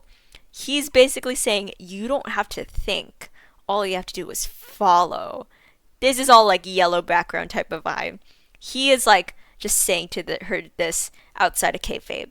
But outside of the show, they become real friends. Maud trains with him and his friends, and they share their ideas and thoughts. And this is like Maud's first friend that she made through work, but like, outside of work. She's training with Blaine and Tina. They're just hanging out, just talking and stuff. This is not related to Maud, but I think I really like this drawing. Anyway, Kurt comes up with the idea for Maud to win a match against Puck for a title shot for the World Championship, and Maud is super excited. She knows that Kurt wouldn't want to give up the title to her, but she's excited because, like, a mentor versus mentee match, who doesn't fucking love that shit, She doesn't care if she loses. She just wants to create a great match with her new friend. So Maud wins against Puck. Kurt comes into the ring to congratulate her. Maud's extremely happy, overjoyed to find out what Kurt has planned for their match together, when all of a sudden, Kurt attacks her, hitting her in the head with his belt over and over again until she's bloody and motionless in the ring. And Kurt leaves with his belt covered in blood, and Maud takes the blows, weakened and confused. This wasn't part of the plan. Kurt didn't say she was going to attack her. Why would he do such a thing? Turns out, Kurt has had ulterior motives this entire time. After becoming the world champion, he's become bored. Being at the top is great, but it's quite lonely. Deep down, he yearns for a heel turn. When a heroic wrestler turns villainous, he's never had a heel turn his entire life. He's just been sweet little porcelain. So he comes up with the perfect storyline. Take someone unknown under his wing, teach them the ropes, and then betray them in front of everyone. He envisions it perfectly. He notices Maud in the ring, sees the potential in her, so he uses her for his storyline, planning out everything she does, not trusting that she could act out his fantasy if he told her the truth. However, throughout this all, Kurt begins to see Maud as his friend. They end up talking and hanging out more and more, genuinely bonding outside of the ring. Yet Kurt doesn't tell her his plan, even though he begins to think he should. So after the attack, Kurt looks down at Maud, shocked at his own violence. He immediately realizes he made a mistake. He's like, what the fuck is wrong with me? Why did I just beat this poor girl for what, a storyline? So he just runs away, unable to confront the consequences. Maud is taken to a doctor. She's thankfully uninjured. She doesn't have a concussion. She's not severely hurt. Maybe she just needs a couple of stitches. And she's encouraged to rest. Some wrestlers side with her, mad at Kurt's actions. Some defend Kurt, saying, oh no, this is just kayfabe. But no one truly knows what happened between them. And Maud doesn't really confess, afraid of what might happen to her. This is Chris and her. Femmes, stop playing with my daughter. Anyway, Maud and Kurt are called in by the CEO of the company, aka me. I say, hey, Maud and Kurt, come into my office. What the fuck was that? Kurt is ready to confess for everything he's done. He's ready to get fired. He's like, I assaulted my coworker unplanned, and I almost gave her a serious injury, or maybe something even worse. But when I ask, was this all planned, Kurt and Maud from PVW? Before Kurt can say anything, Maud lies and says, yes, it was all planned. It was all planned. Sorry, we just got a little too crazy. We apologize if it looked really violent and bad, but no, don't worry, it was all planned. They're dismissed and they go on a walk together. Kurt apologizes profusely for what he did to Maud, explaining everything to her, explaining his weird relationship with wanting to become a heel, explaining his weird oh, I need to have this perfect storyline. He apologizes for everything he's done. Says like maybe I'll even like quit PVW because I understand if you don't even want to see me. But Maud forgives him. She tells him, "Oh, I understand, Kurt. You just wanted an interesting storyline, even though your methods were like unorthodox." Kurt feels extremely guilty, obviously, but Maud reassures him that she understands because she genuinely does. She's like, "It's really fine, Kurt. I'm just a jobber after all." And then when they're on their walk, Kurt stops all of a sudden. He grabs her by the shoulders and goes, "No, Maud." His eyes light up. "You're a world champion." So, they plan their final match together. Kurt no longer having authority over her. She changes her look, cutting off her own hair and dressing for herself outside of Kurt's judgment. They decide on a casket match, where they have to put the opponent into a casket and shut the door. So, they have their match. Despite everything, it's still you. You get it? It's you. Despite everything, it's still you. Oh, blood warning. I should have said that so long ago. Blood warning for some of my art. Anyway, Maud puts him into the casket, takes off her little like bow and gives it to him. When she finally has him in the coffin, she's about to shut the door and he like whispers to her, "Blue isn't your color." Do you get it? Cause it's like a callback to the like beginning when he was like helping her, but also blue is Porcelain's main color, and it's like a callback to the beginning of their friendship. And Kurt's basically saying Maud was always great, that she never needed him. I don't know, colors.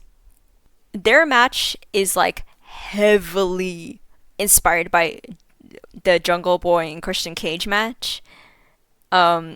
As in the final burial, in which what happens is basically like Christian Cage was a mentor figure to Jungle Boy, and then they had beef. It was a whole thing, and Jungle Boy buries him, and it's very, very fun. So in the end, Maud shuts the casket on him, burying their storyline for good. She is now the PVW World Champion, but she soon realizes it's lonely at the top.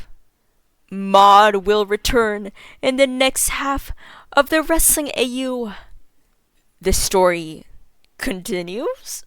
What if you were a simple jobber, and then the world champ took you under his wing, only to physically hurt you before your title match? You were always just a pawn for his storyline. But what if you won that belt from him, proving your worth beyond your jobber status that you had just a year ago? But what if your traumatic yet triumphant reality wasn't enough? Have you forgotten? You're merely a jester to entertain the audience. They're asking for more, so why don't you give it to them?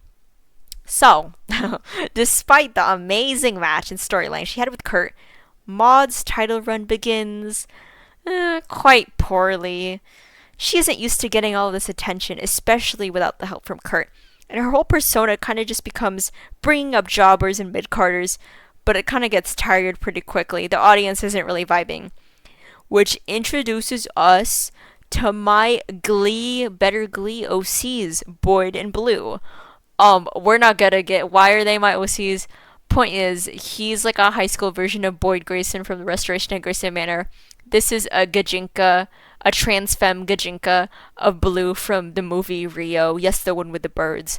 And they're in love. And then, basically, in Better Glee, like, season 2, quote unquote, it's just like this hypothetical idea I have for, like, a hypothetical, like, second part of Better Glee. Better Glee is my Glee fanfiction. I don't think I ever like fully elaborated on that. Better Glee is my fucking stupid Glee rewrite fanfiction thing that no one except my older sibling Eden can read, and like a couple of my other friends. It is not available for the public and probably never will be available for the public, but it's just a shitty fanfiction, and there's a hypothetical season 2 for it, but I'm not even halfway done through the story. Okay? These are my Glee OCs. They're like part of Better Glee Season 2. In Wrestling AU, they are like spies for WWE. So, WWE has witnessed PBW's Jobber to Champ storyline, the attention and success of it, and they want to shut down the competition. They're like, no, that's too much. You causing too much of a ruckus. We're gonna fucking like destroy your company. So, Boyd and Blue are sent to PBW to be like, we're jobbers inspired by Maud. But the reality is they're trying to destroy the Glee Club. And then, like, guess what? I don't have a plot line for this because it's just like Better Glee Season 2, which is what? Not actually Better Glee Season 2. It's mainly a fucking Klain fanfiction. That's right. Oh, this is all about Klain. Click off if you don't want to hear about my shitty yaoi.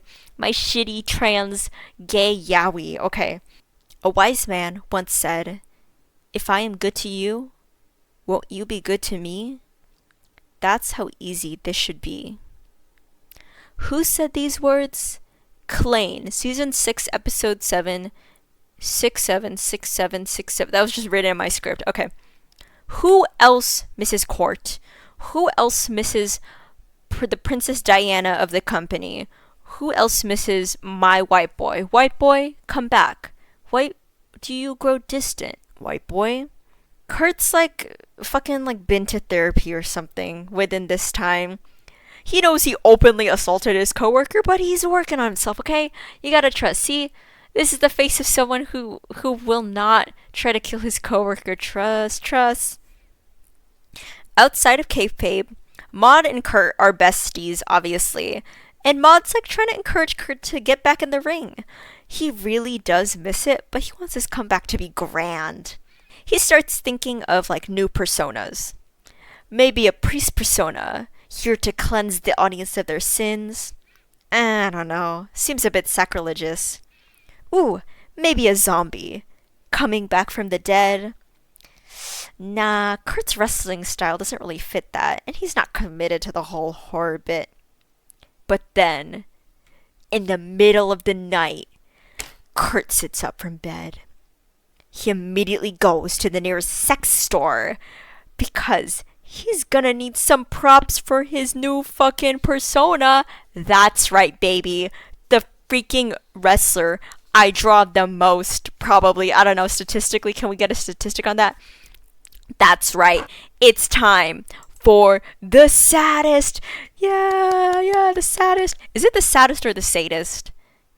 Shit, I don't remember. Because I searched it up a while ago, but I don't care. I'm gonna fucking say the saddest. Cry me a river. Real glass, cry me a river. Real glass, cry me a river. Okay, none of you will get that. Those who know moment. Okay. The saddest. Okay. Kurt, the saddest, no longer wants belts. I'm sorry if the saddest, like, me pronouncing it wrong bothers you. I don't know how to pronounce it. Sorry. It's fucking 3 a.m., bro. Let me have this. Okay. Kurt no longer wants belts. He just wants to dominate the roster. And he makes like a bunch of fucking like lame innuendos throughout his promos. He uses sex toys in the ring as weapons.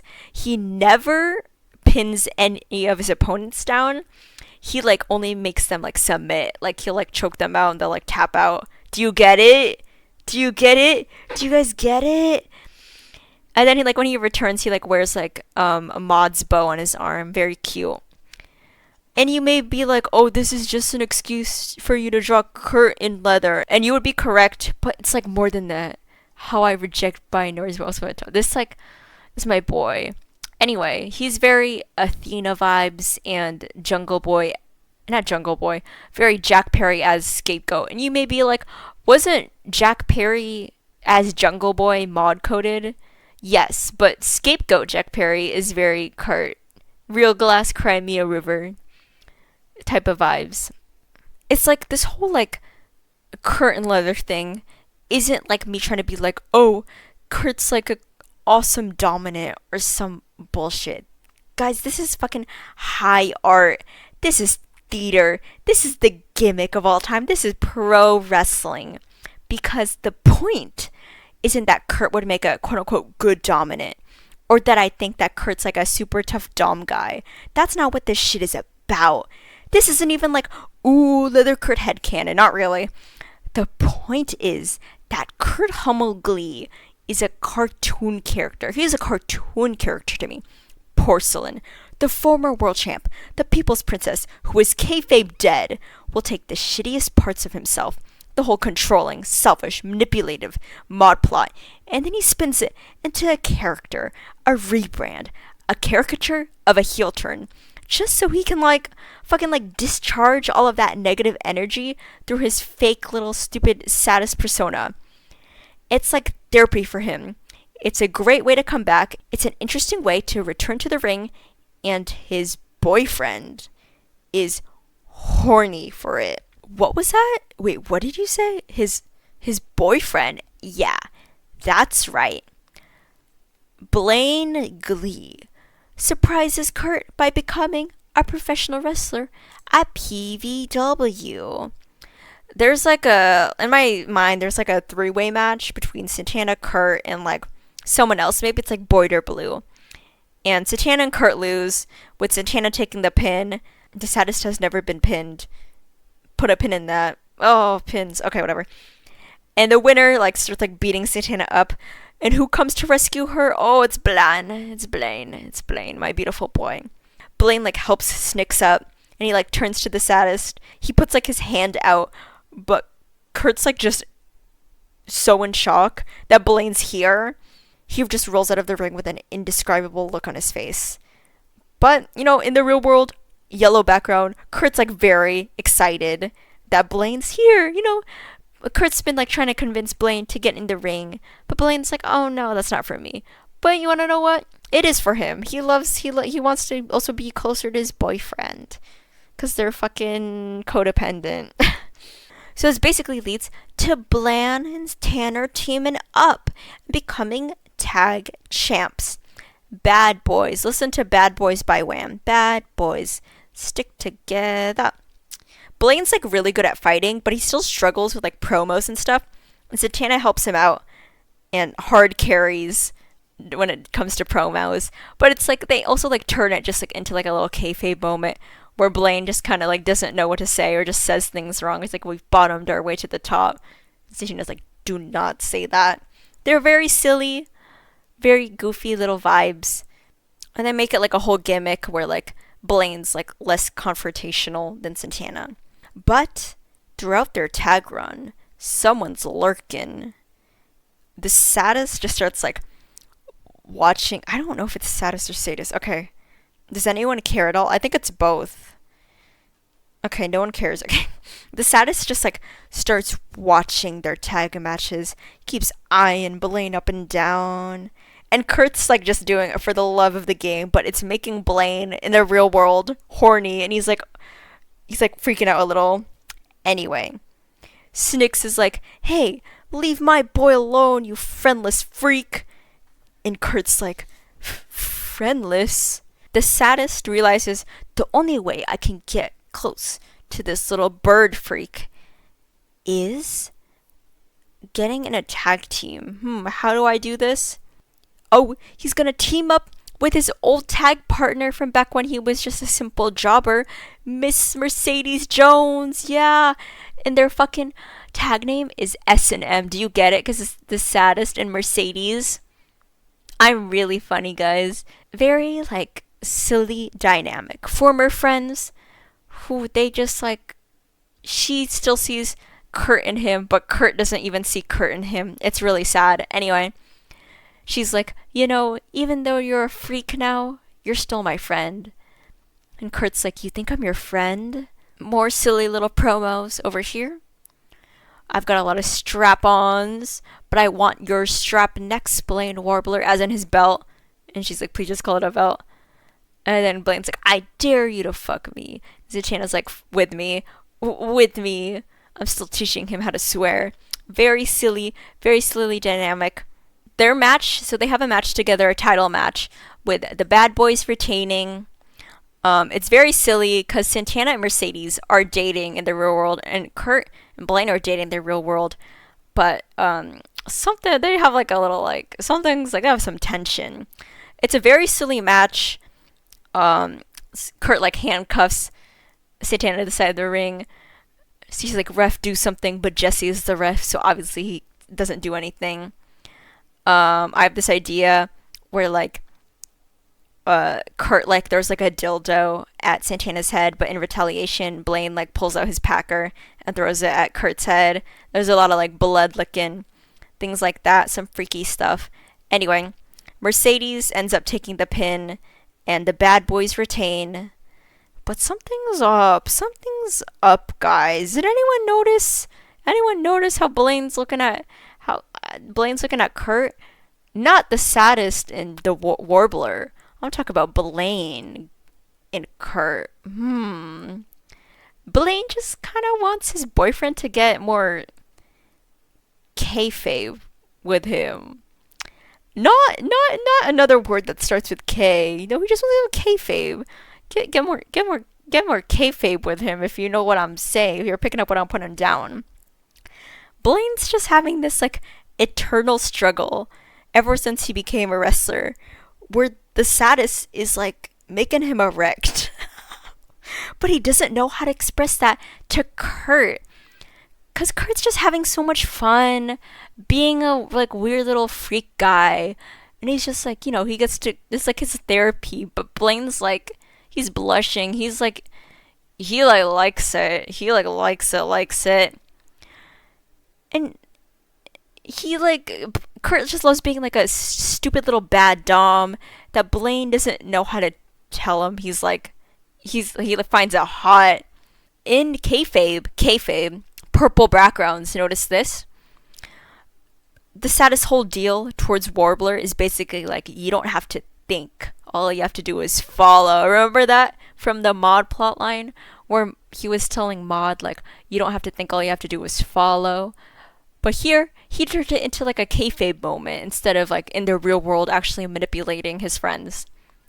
Look at this. This yellow border. This is the real world. This is kayfabe. Remember this? Those who know image. They schedule a match. Say it, sadist versus Warbler. And Kurt's set to win, but Blaine doesn't tap out because he's nervous and he's hard. And the time runs out. So like Kurt like tries like choking Blaine out, but Blaine doesn't like submit, and then the 20-minute bell goes off. It's declared a draw. And Kurt's like kind of annoyed because now he has to fucking improvise. So he just has like a bunch of like tricks up his sleeve. He pulls out like a necklace with a padlock on it, and he like puts it around Blaine's neck, trying to get him to like react, but Blaine doesn't even like push him off because he's just like, he just can't. He's just like, he's horny. Anyway, and Kurt puts the key on his neck, and then Kurt kind of just like leaves the ring because he's just like, whatever. We'll talk about this later, I guess. But before Kurt can fully leave, Blaine like springs up and runs to the edge of the ring, and the two of them improvise a little like promo moment. Blaine yells, "Rematch." Kurt pauses and slowly turns to him. "I want a rematch," Blaine says. The saddest smiles. "You think you have enough stamina for that?" "I do," the Warbler says. "Well, let's set some rules." The saddest speaks while walking back slowly into the ring. "If I win, you leave your tag team with Santana and stand by my side forever. If you win, I unlock you and leave you alone forever."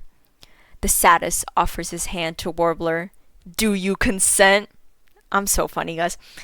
Blaine pauses and then takes Kurt's hand. "Yes, I consent," Warbler says. "I'll see you next week, pet," the saddest replies. He pulls him in close. "I hope your recovery time is good." Isn't that perfect? Can you imagine the picture of that, guys? Kurt's like high-key, like even though that was like a fun little like promo they did, Kurt's peeved off that they had to improvise a rematch instead of just following the script. but he can sense there's something off with Blaine. That's his like boyfriend of like 1 billion years or whatever. He confronts Blaine like, "Hey, what's up with you, Even? What's up with you?"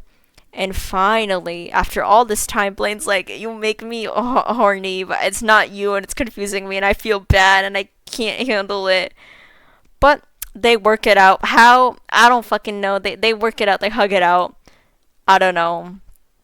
Everything's fine and dandy in Klein world, I guess. And then they have the fucking best death match ever. It's called Till Death Do Us Part. Ooh, death match time. Very cute. So you got the rules. Basically, Blaine wins. He gets to get unlocked and go back to his tag team. Kurt wins. They just basically snatches Blaine up and he becomes his tag partner, which is not how the real world works, but kayfabe terms. So the death match happens. It's very silly, very fun. A lot happens. You like their outfits. Say yes. Kurt, like, he has like a lot of leather on. He has like a whole like hanky coat like trail behind him. Blaine got some shibari on. He did that himself, if you even care. He said, "I want to make you mine. Doesn't he know I already am?" I love this. I love the match I made up in my head, guys. You guys need to create OCs, because this is how it feels. I'm becoming delirious. It's fucking like 3:35 a.m. and my fan isn't on because I'm too lazy to go turn it on. We're almost done. That's a lie. We're like a little over halfway done. Okay. So the deathmatch happens, and it ends with Kurt like choking Blaine, trying to get him to submit, like he's made all his previous opponents lose by submission. Yeah, obviously submitting. But Blaine, Warbler, flips him over or something, and then he starts like choking Kurt with his thighs. And then Kurt taps out. Yay, Warbler wins. Friendship wins over freaking this freak. They just like teasing each other during the whole match and stuff or whatever. He's like, "Come on, take it like a good boy." That's fun. Choking him with his thighs. They agree with their planned segment where Blaine helps Kurt get up and Kurt's ready to unlock Blaine's necklace like he promised. But then Blaine stops him. This wasn't the plan. The plan was the Warbler would be free and then go back to Santana, his best friend. But no, Blaine stops him. And Kurt looks at him all confused, and then Blaine kisses him, and it's beautiful, because in like kayfabe, this like a true love's kiss type of shit kind of gets rid of the saddest evilness, and it's beautiful. But also, outside of kayfabe, it's like, it like means something, I don't know, it's like basically saying like, wow, they like accept each other or something. And then Blaine carries Kurt out of the ring, them together in the end, for their story is no longer about ownership, but instead about fidelity or something. I don't fucking know. I don't know. It has some commentary. I'm too stupid, guys. This is basically all I got for fucking possible second half of Wrestling AU. And there's just some extra shit that happens. There's like a short feud between like Klein Tana versus Puck Tina Zaises. You know, how fake sadists look when real sickos come out them. But yeah, Bad Boys versus Bloodshed, aka Tina and Puck. They have like a dog off where like Puck versus Blaine, and a dog collar match, with Blaine winning because he's the best boy, obviously. There's like a lot of different like homoerotic combinations happening right now. Kurt and Zaises have like a whole feud, and Zaises maybe like cuts a promo and she's like, "Well, at least I'm not still with my partner from high school," and Kurt's like high-key taken aback because he's like offended. But in the end, Zaises actually drops her belt to Kurt, the deathmatch queen, who has been the deathmatch champion all the way through Puck's, Santana's, Kurt's, and a little bit of Maud's world championship runs, she's been the death match queen. But she finally drops the belt to little old twink Kurt because Zaises is actually gonna become like a professional fucking doctor, and she's like low key quitting wrestling, at least like for the most part. Like she needs to focus on the real world now. But yeah, it's very cutesy, very sweet. The bad boys, they retain their belts. Obviously, we got our dog collar match because yeah, erection match. Very cutes. Losing the plot. Oh, free me. First off, Night AU. Why? I just felt like drawing them as knights out of nowhere. Oh. Paper noises, paper noises. What's this? Looks like we've got a letter from Maud. This is like I was gonna make like a comic about Maud like sending like Chris like a letter, and it was just basically gonna explain like the exposition for Night AU, but I never did because I'm a lazy piece of shit. Okay. My dear brother Chris, a lot has happened since you left. Just this week, the king had finally noticed me and hired me as an entry-level servant. It's not the most glamorous job, but I love spending time in the castle. I saw the world champion got her title revoked. Apparently, injured champions are not allowed and are unable to properly defend their titles. I have never known an injured champion before. I am unsure of who they will give the title to next. The king, of course, is in charge of issues like this. However, the next day, the king passed away from illness. The porcelain princess has been devastated ever since. He is the only heir to the throne. I do not even know if he wants to be coronated. The princess has so many responsibilities to take care of now. The kingdom, the people, the knights. It's strange. The second I step foot into the castle, our leader dies. I know it's not my fault, but I can't help but feel guilty. Yesterday, I was running errands at the local market when a fight broke out. But not just any fight. It was a duel of knights. My brain told me to get out of the way and leave, just like you told me, but I was in such awe. I had never witnessed a real duel, let alone one up so close. My dear brother, how could you shield me away from this world? The blood, the sweat, the tears, the cheers and boos from the crowd, the sound of metal colliding, the pure ecstasy of the fight. Witnessing it all, I feel like I finally have found something that I've been missing my entire life. You would hate me for it, but I must admit, I've grown fascinated with the knights. I hope this letter is able to reach you. I know you have been chasing down your nemesis for months, traveling across the country, fighting in every town. You tell me life as a knight is unreasonable and torturous, yet you put yourself through such rigorous conditions just for the chance of a duel. Even so, after witnessing those nights, I'm starting to understand why you continue to fight. There is a mysterious, seductive aura to the life of a knight. Yes, you've warned me against the dangers of becoming a knight. You've helped me get a stable job in the castle, yet I can't help but ask, is there more to life than this? Sincerely, your sister Maud. Point is, someone brought a gun to the knife fight. Okay. Before I get into anything, I need to describe what I mean by Night AU of my Wrestling U of my Glee AU. Okay, so my Glee AU, Better Glee, is basically a bad rewrite of Glee. My Wrestling U is basically just Better Glee, but they're all in the pro wrestling business, following both kayfabe and outside of kayfabe. Kayfabe is the stage part of wrestling, the theater of it, you know. My Wrestling AU follows the characters' real life outside of the ring as well. My Night AU is based off exclusively the kayfabe side of Wrestling AU. These character stories have become very exaggerated and dramatic, and that's how we get into all of this.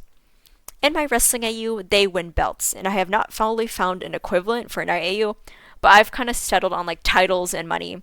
For example, the world champion would win the most doubloons or whatever. There's tag team champions, etc.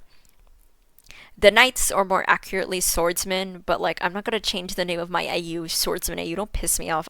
Challenge the title holders for money, fame, etc. They can fight non-title holders as well to obtain doubloons.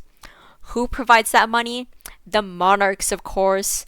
That's right, your taxes are going into our funky games.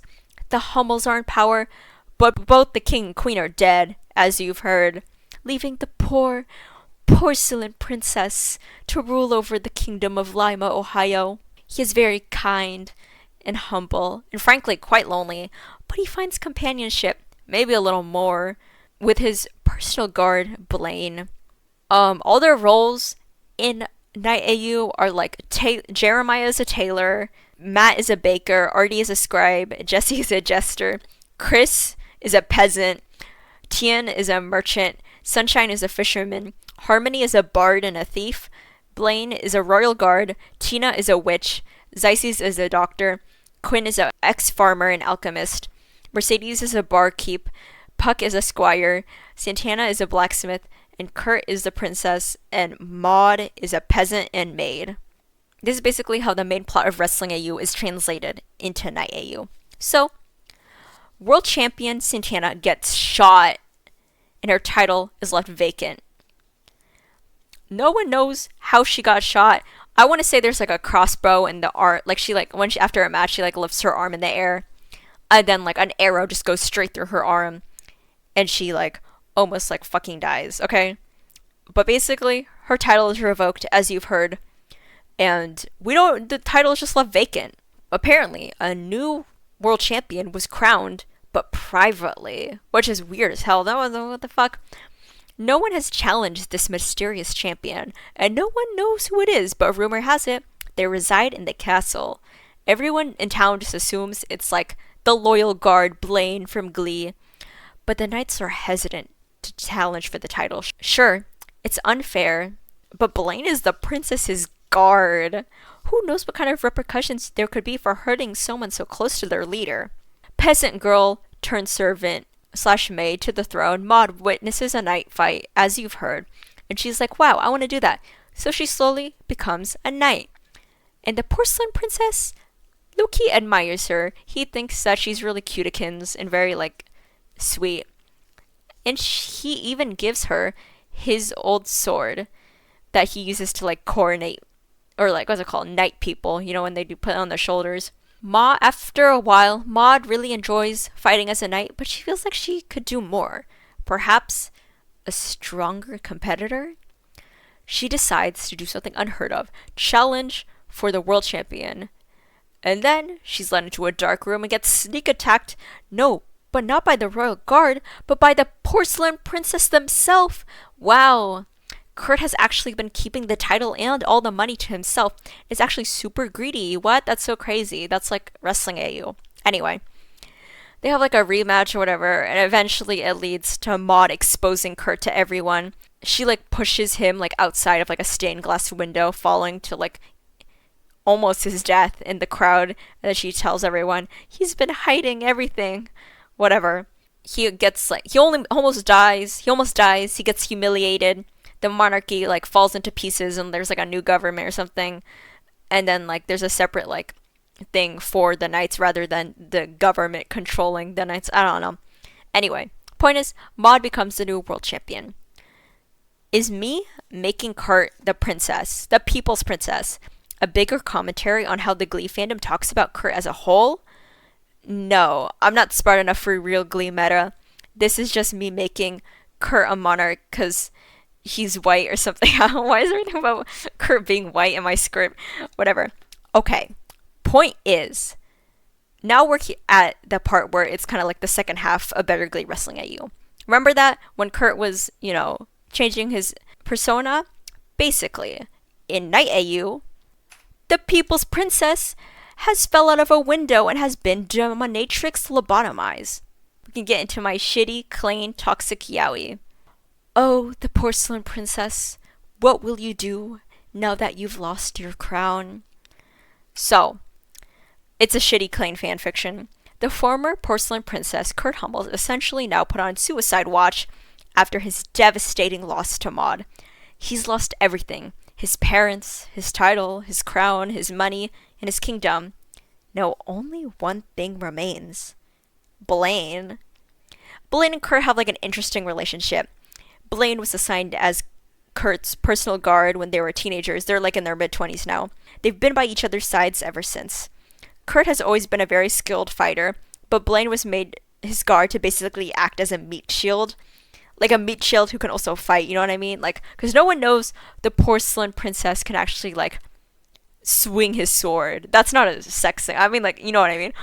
That's like a secret between only, like, him, his father, his mother, but obviously his parents are dead. So, like, they hired a guard for him, but he doesn't need one, but he's, like, supposed to act like he needs one, you know what I mean? They have, like, crushes on each other, teehee, but neither of them will ever acknowledge it.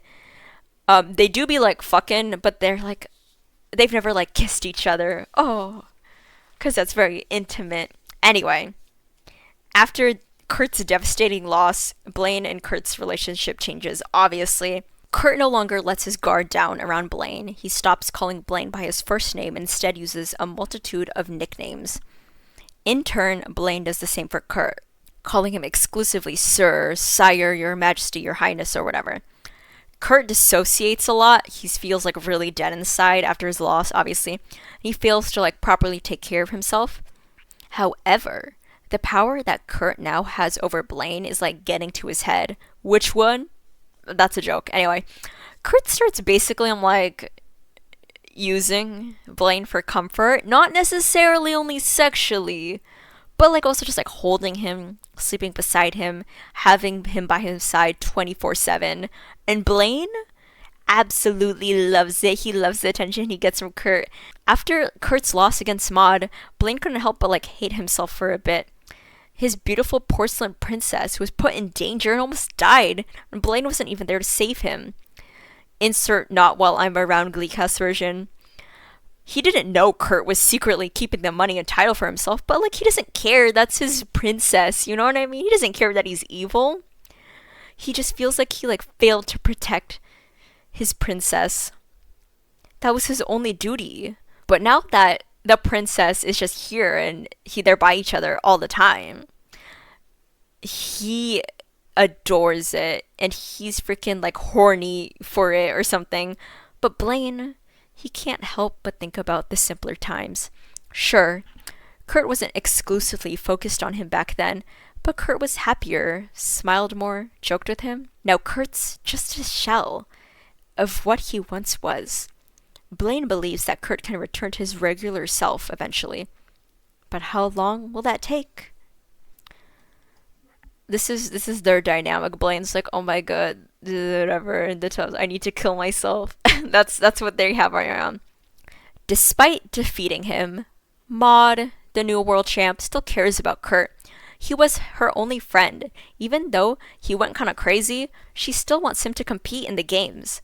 Kurt's a great fighter, and he could win a lot of money if he just put in the effort. She enters the abandoned castle, unafraid of the former princess and his guard, unlike the other knights, and confronts Kurt. It's this art. He's like sitting on his throne, all emo, and Blaine's there. He's like, "What do you want?" And Maud's like, "Hey, you should totally get into fighting again. You're good, and I think it would be good for you if you like go outside and like touch grass." And Kurt just holds Blaine tight and he's like, "No, I have everything I need right here." And Maud's like, "You're not taking care of yourself and you're wearing eyeliner and you're all emo and I don't know, you just gotta go outside." It's like, she's like, "You're happier when you're competitive." And Kurt's like, "Whatever." And Maud leaves, but Kurt starts thinking about returning to the games. So, Kurt does. He starts to fight again. He has no desire to challenge for any titles, just doing smaller fights for money and enrichment. He's very aggressive and violent when he fights, and the audience hikey hates him, but he kind of loves it. Being booed and being cheered are practically the same thing to Kurt. He begins to feel alive again. Blaine, however, starts to feel sad and lonely because Kurt's starting to go outside more and he has nothing to do. His only duty was to fucking help the princess, but now that the princess is gone and he has nothing to do and he's just at the castle all alone. Kurt no longer really needs him. Insert hopelessly devoted to you glee cast version right here, right here. If he isn't of use to his beautiful porcelain princess, then what's the point of anything at all? Former world champion and now newly healed Santana catches Blaine alone one day, and she's like, "Hey, loser, you're very strong, and you should totally be my partner, and we should try to win the tag team titles." And Blaine's like, "Lady, I don't know who you are." And Santana's like, "Hey, who cares? We're both skilled fighters. I have nothing to do, and we could be famous." She really wants to get into becoming a tag team champion because obviously she's like injured. She's like just recovered from injury, and she needs a little help. So Blaine agrees, becoming half naked and stuff. I want to say that he, instead of like Warbler, he still goes by Warbler, but I want to say like his little nickname in Night AU, Wrestling AU, is like the Golden Guard. And also like when he was Kurt's guard, he wore like silver, but then he wears gold when he like starts becoming a knight. They eventually become tag team champions, and Blaine enjoys getting out of the castle. This, however, does not go unnoticed by Kurt. Sure, he was the one who abandoned Blaine first, but since when has Blaine ever felt joy when it wasn't directly tied to him? His golden boy has autonomy? So Kurt eventually teams up with Mercedes, Santana's girlfriend, and he's like, "Hey, let's team up and kill our lovers." And Mercedes is like, "Hey, I just want to have fun." And Kurt's like, "Fine." So they team up. Kurt Sadie's pull up to the function and challenge Santana. And Blaine's like, "Oh shit, it's my situationship." And Santana like hard carries the entire fight because Blaine's like nervous. Kurt does less attacking and more flirting to mess with Blaine's head. But the champions obviously prevail and win, like Wrestling AU. Santana's pissed off that Blaine's easily distracted. And Blaine's like, "No, it's fine. I'm sorry I was distracted, but this is just one time. It's not like I'm ever going to fight him again, haha." And Santana's very suspicious of Kurt. And she high-key hates him, obviously. He was the one who, like, shot her, technically. Oh, did I ever say that? I forgot if I disclosed that, but basically, when Santana gets, like, shot by, like, a crossbow or bow and arrow or something, that was actually Kurt who did that, because he didn't want to, like, deal with the responsibilities. I don't know. It's very, I don't know, that's not fully developed, but trust. Santana's obviously suspicious of him, and Blaine's like, she keeps warning Blaine, like, if he ever tries to fight you again, you can say no. The only way a duel can happen if both parties agree. And Blaine's like, of course I can say no to him. So Blaine and Kurt still live in the same place, and it's very awkward after their fight. And Blaine's trying to reassure Kurt, like, "Hey, you did great even though you lost," because he assumes that Kurt's just angsty because he lost, but in reality, Kurt is really paranoid about losing Blaine forever. He sees how happy Blaine is when he fights alongside Santana, and how happy he was fighting that day, even if it was a bit awkward between him, and Kurt's just like worried that Blaine's gonna leave him forever. So they go to bed, and they like start like having sex, and in the middle of it, Kurt's like, "Maybe we should like fight again, just between the two of us." And Blaine's just like, "I don't think that's a good idea," but Kurt just keeps talking about it, and eventually Blaine's just like out of it, and Kurt's like, "You'll lose for me, won't you?" And Blaine's like, "Oh yeah, whatever you want, whatever you want." And then like post-nut clarity, Blaine kind of regrets agreeing to the match because he's never had a singles match before. He's never like had like a duel against one person. He's only had a duel with Santana. And his first match alone is with his situationship. Uh-oh. Blaine eventually comes back to Santana covered in hickeys, and he's like, I'm gonna be fighting Kurt alone. Wish me luck." And Santana's like annoyed by him. Anyway, insert Love is a Battlefield Glee cast version. So they're moving really quick, really fast. So Kurt's got Blaine under him with his sword in his throat. Kurt's like, "Surrender." And Blaine's just staring up at him silently, and he like whispers like, "I'd be okay dying if you were the one who killed me," or some shit. And Kurt obviously hesitates because he doesn't want to kill Blaine. That's his boy. And he desperately just wants Blaine to surrender and lose this match, just to like prove to himself that he has some power over Blaine still. But then ring, ring, ring, the match is over. It's a draw. Kurt's shaken. Obviously, Blaine sits up. He's like, "I want a rematch. Blah, blah, blah. You know the rules." And then like, after like saying everything, Blaine's like, "Oh, like bigs my eyes up at you." And he's like, "Please don't do this, please." And Kurt just smiles and is like, "You know I love it when you beg," or some other cringe dialogue, and then he leaves. So instead of going back to the castle, Blaine goes over to Santana's place, and he's like afraid of facing Kurt. And Santana's low key annoyed and wants Blaine out of her house, but whatever. This is her dueling partner, and she'll help him. Santana's like, "I don't get what's wrong with you. You refuse to hurt him. He's not in charge of you anymore. He has no real power over you." And Blaine's like, "I took an oath." Santana's like, "That's not legally binding." And Santana's like, "But it's more than that, isn't it?" And Blaine's like, "Yeah, it's not like I like him or anything. Baka." Very like cringe anime girl stuff. And Santana's all confused because she's like, "I thought you guys were together." And Blaine's like, "Oh, we haven't even kissed. I don't even know if the princess likes me that way." And Santana's over all his bullshit. And he's like, "Listen, you shouldn't throw away the win just for him. You need to have some self-respect and autonomy. You need to fight for what you truly want." And after some pondering, Blaine devises his strategy. On the other hand, this is the first full day Kurt spends alone in the castle, and he's high-key on the verge of ending it all, but it'll be fine. He saw how scared Blaine was to attack him, and he'll use that to his advantage for their rematch. Blaine has to submit to him. That's what he was trained to do. The day comes, and Kurt's all cocky, and Blaine's super anxious. The fight starts, and Blaine swings his sword first. He's not backing down at all. Kurt becomes really like shocked and terrified. Does this mean that Blaine never wanted to be by his side at all? He actually is gonna fight for his freedom? The sword fight continues. It's pretty evenly matched. Kurt's about to win, but then Blaine knocks his sword out of his hand and kicks him to the ground. Kurt immediately realizes his defeat and surrenders. He tries not to break down in front of his former kingdom, in front of his audience, but most importantly, in front of his Blaine. Kurt stands up and looks Blaine in the eye. "I guess this is goodbye," he says. They stare at each other for a moment, but then Blaine drops his sword and takes Kurt's face into his and kisses him. Kurt melts into the kiss, and Blaine pulls back smiling. "I love you, Kurt." For the first time since his feud with Maud, Blaine sees Kurt genuinely smile. His features soften. His Kurt finally has returned. "I love you too, Blaine." And then they kiss some more, and then Blaine picks up Kurt by the style and carries him home, and they lived happily ever after.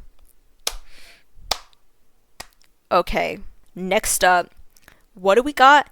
We stacked the AUs on top of each other. It's furry AU, of night AU, of wrestling AU.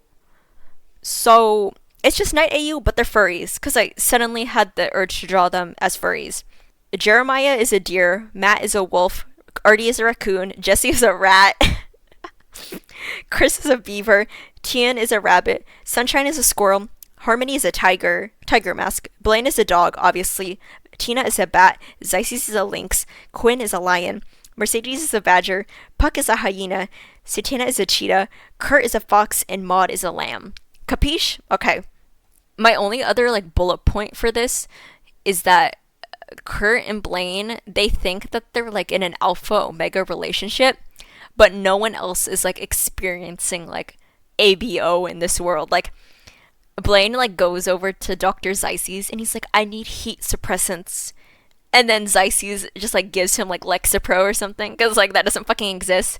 I like to think there's black mold in the castle that's making them fucking weird. I love this drawing. Lynx, Zyces, Lion Quinn, Lamb Maud, looking at a portrait of the porcelain princess, Fox Kurt. We're losing the plot. You may be thinking, what the fuck does this mean? What the fuck does this have to do with anything at all? Well, I'm so glad you asked, because I've made a graph to visualize this. Okay, so we can only assume that if in the top and bottom spectrum, if Better Glee Clan are both just hypothetically pure verses, we can only assume that as the AUs stack on top of each other, they slowly become more and more in their shitty yaoi roles. They're slowly like losing it, right? I like to think it's an exponential graph. As the number of AUs gets stacked on top of each other, it gets higher to the proximity to Omegaverse. This is just Omegaverse. We've already established that no one else in Furry AU are experiencing Omegaverse except Kurt and Blaine, because that's funny. Canon Klein, I don't care if they're who cares? Not about them. But yeah, we can explain all of this through the spectrum. There's like some extra AUs and stuff. I made like some fucking cornball anime dating some adult wrestling school AU because I just thought it would be funny. I also had like a weird like brief Pitch Perfect AU because I just like their outfits. Those Germans in Pitch Perfect 2, I liked their outfits and I wanted to draw like Kurt or Zeiss in those outfits, but I never did. So yeah. Conclusion. I should kill myself right now. I'll do it. I'll do it. This isn't an insight into these characters. I'm not expanding on anything important. I am playing with dolls and they're going to give me the death penalty. I'm kidding. The real conclusion of this all was, I don't know where it all went wrong. I don't know why this is the way that it is. It is 4:12 a.m. as I am recording this. I don't know why Wrestling AU is Wrestling AU. I don't know how this all got so out of hand. But Wrestling AU has helped me. My poses and my art have become more dynamic. I feel like my line work is way better.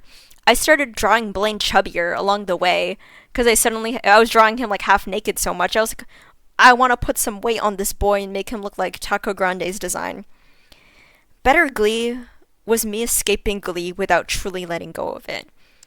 I act like, oh, they're my fake OCs, oh, they're like basically my OCs, and they technically are, but they're still connected to Glee. No matter how hard I try to escape it, that's just the truth. They're still connected to Glee.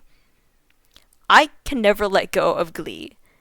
And I guess, in a way, Better Glee Wrestling AU is just me trying to get into wrestling while still trying to hold on to the past.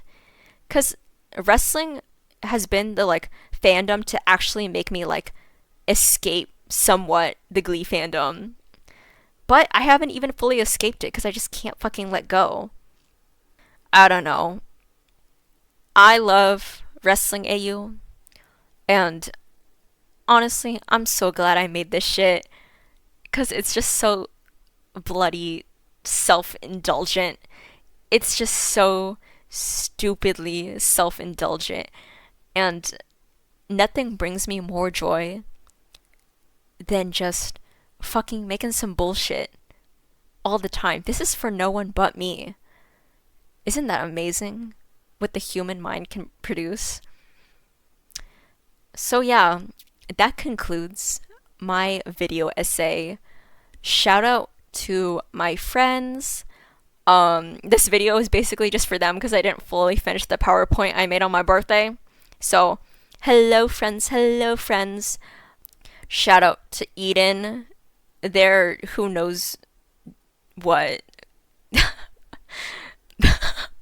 Shout out to all the people watching this video. I don't know how long this video is gonna be. It might be like 2 to 3 hours long. I hope you watched this in 2x speed.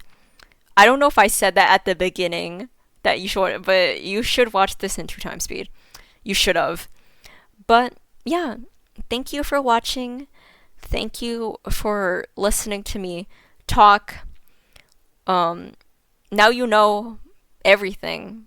Vaguely. Mostly. You know mostly everything. Thank you. And yeah, that's it. The end. Yay! You guys should commission me. I do commissions. Go to what the fuck is my fucking website? You can check me out at ko-fi.com/porcelainvino. That's how I do my commissions. Is it coffee? Bro, my pronunciation, whatever. TLDR, watch my Suki Suki Daisuki wrestling animatic. It's like a fake intro if Better Glee Wrestling AU was like an anime. Okay, I gotta fucking sleep, guys. Good night. Illy. Don't forget to love thy neighbor. Okay.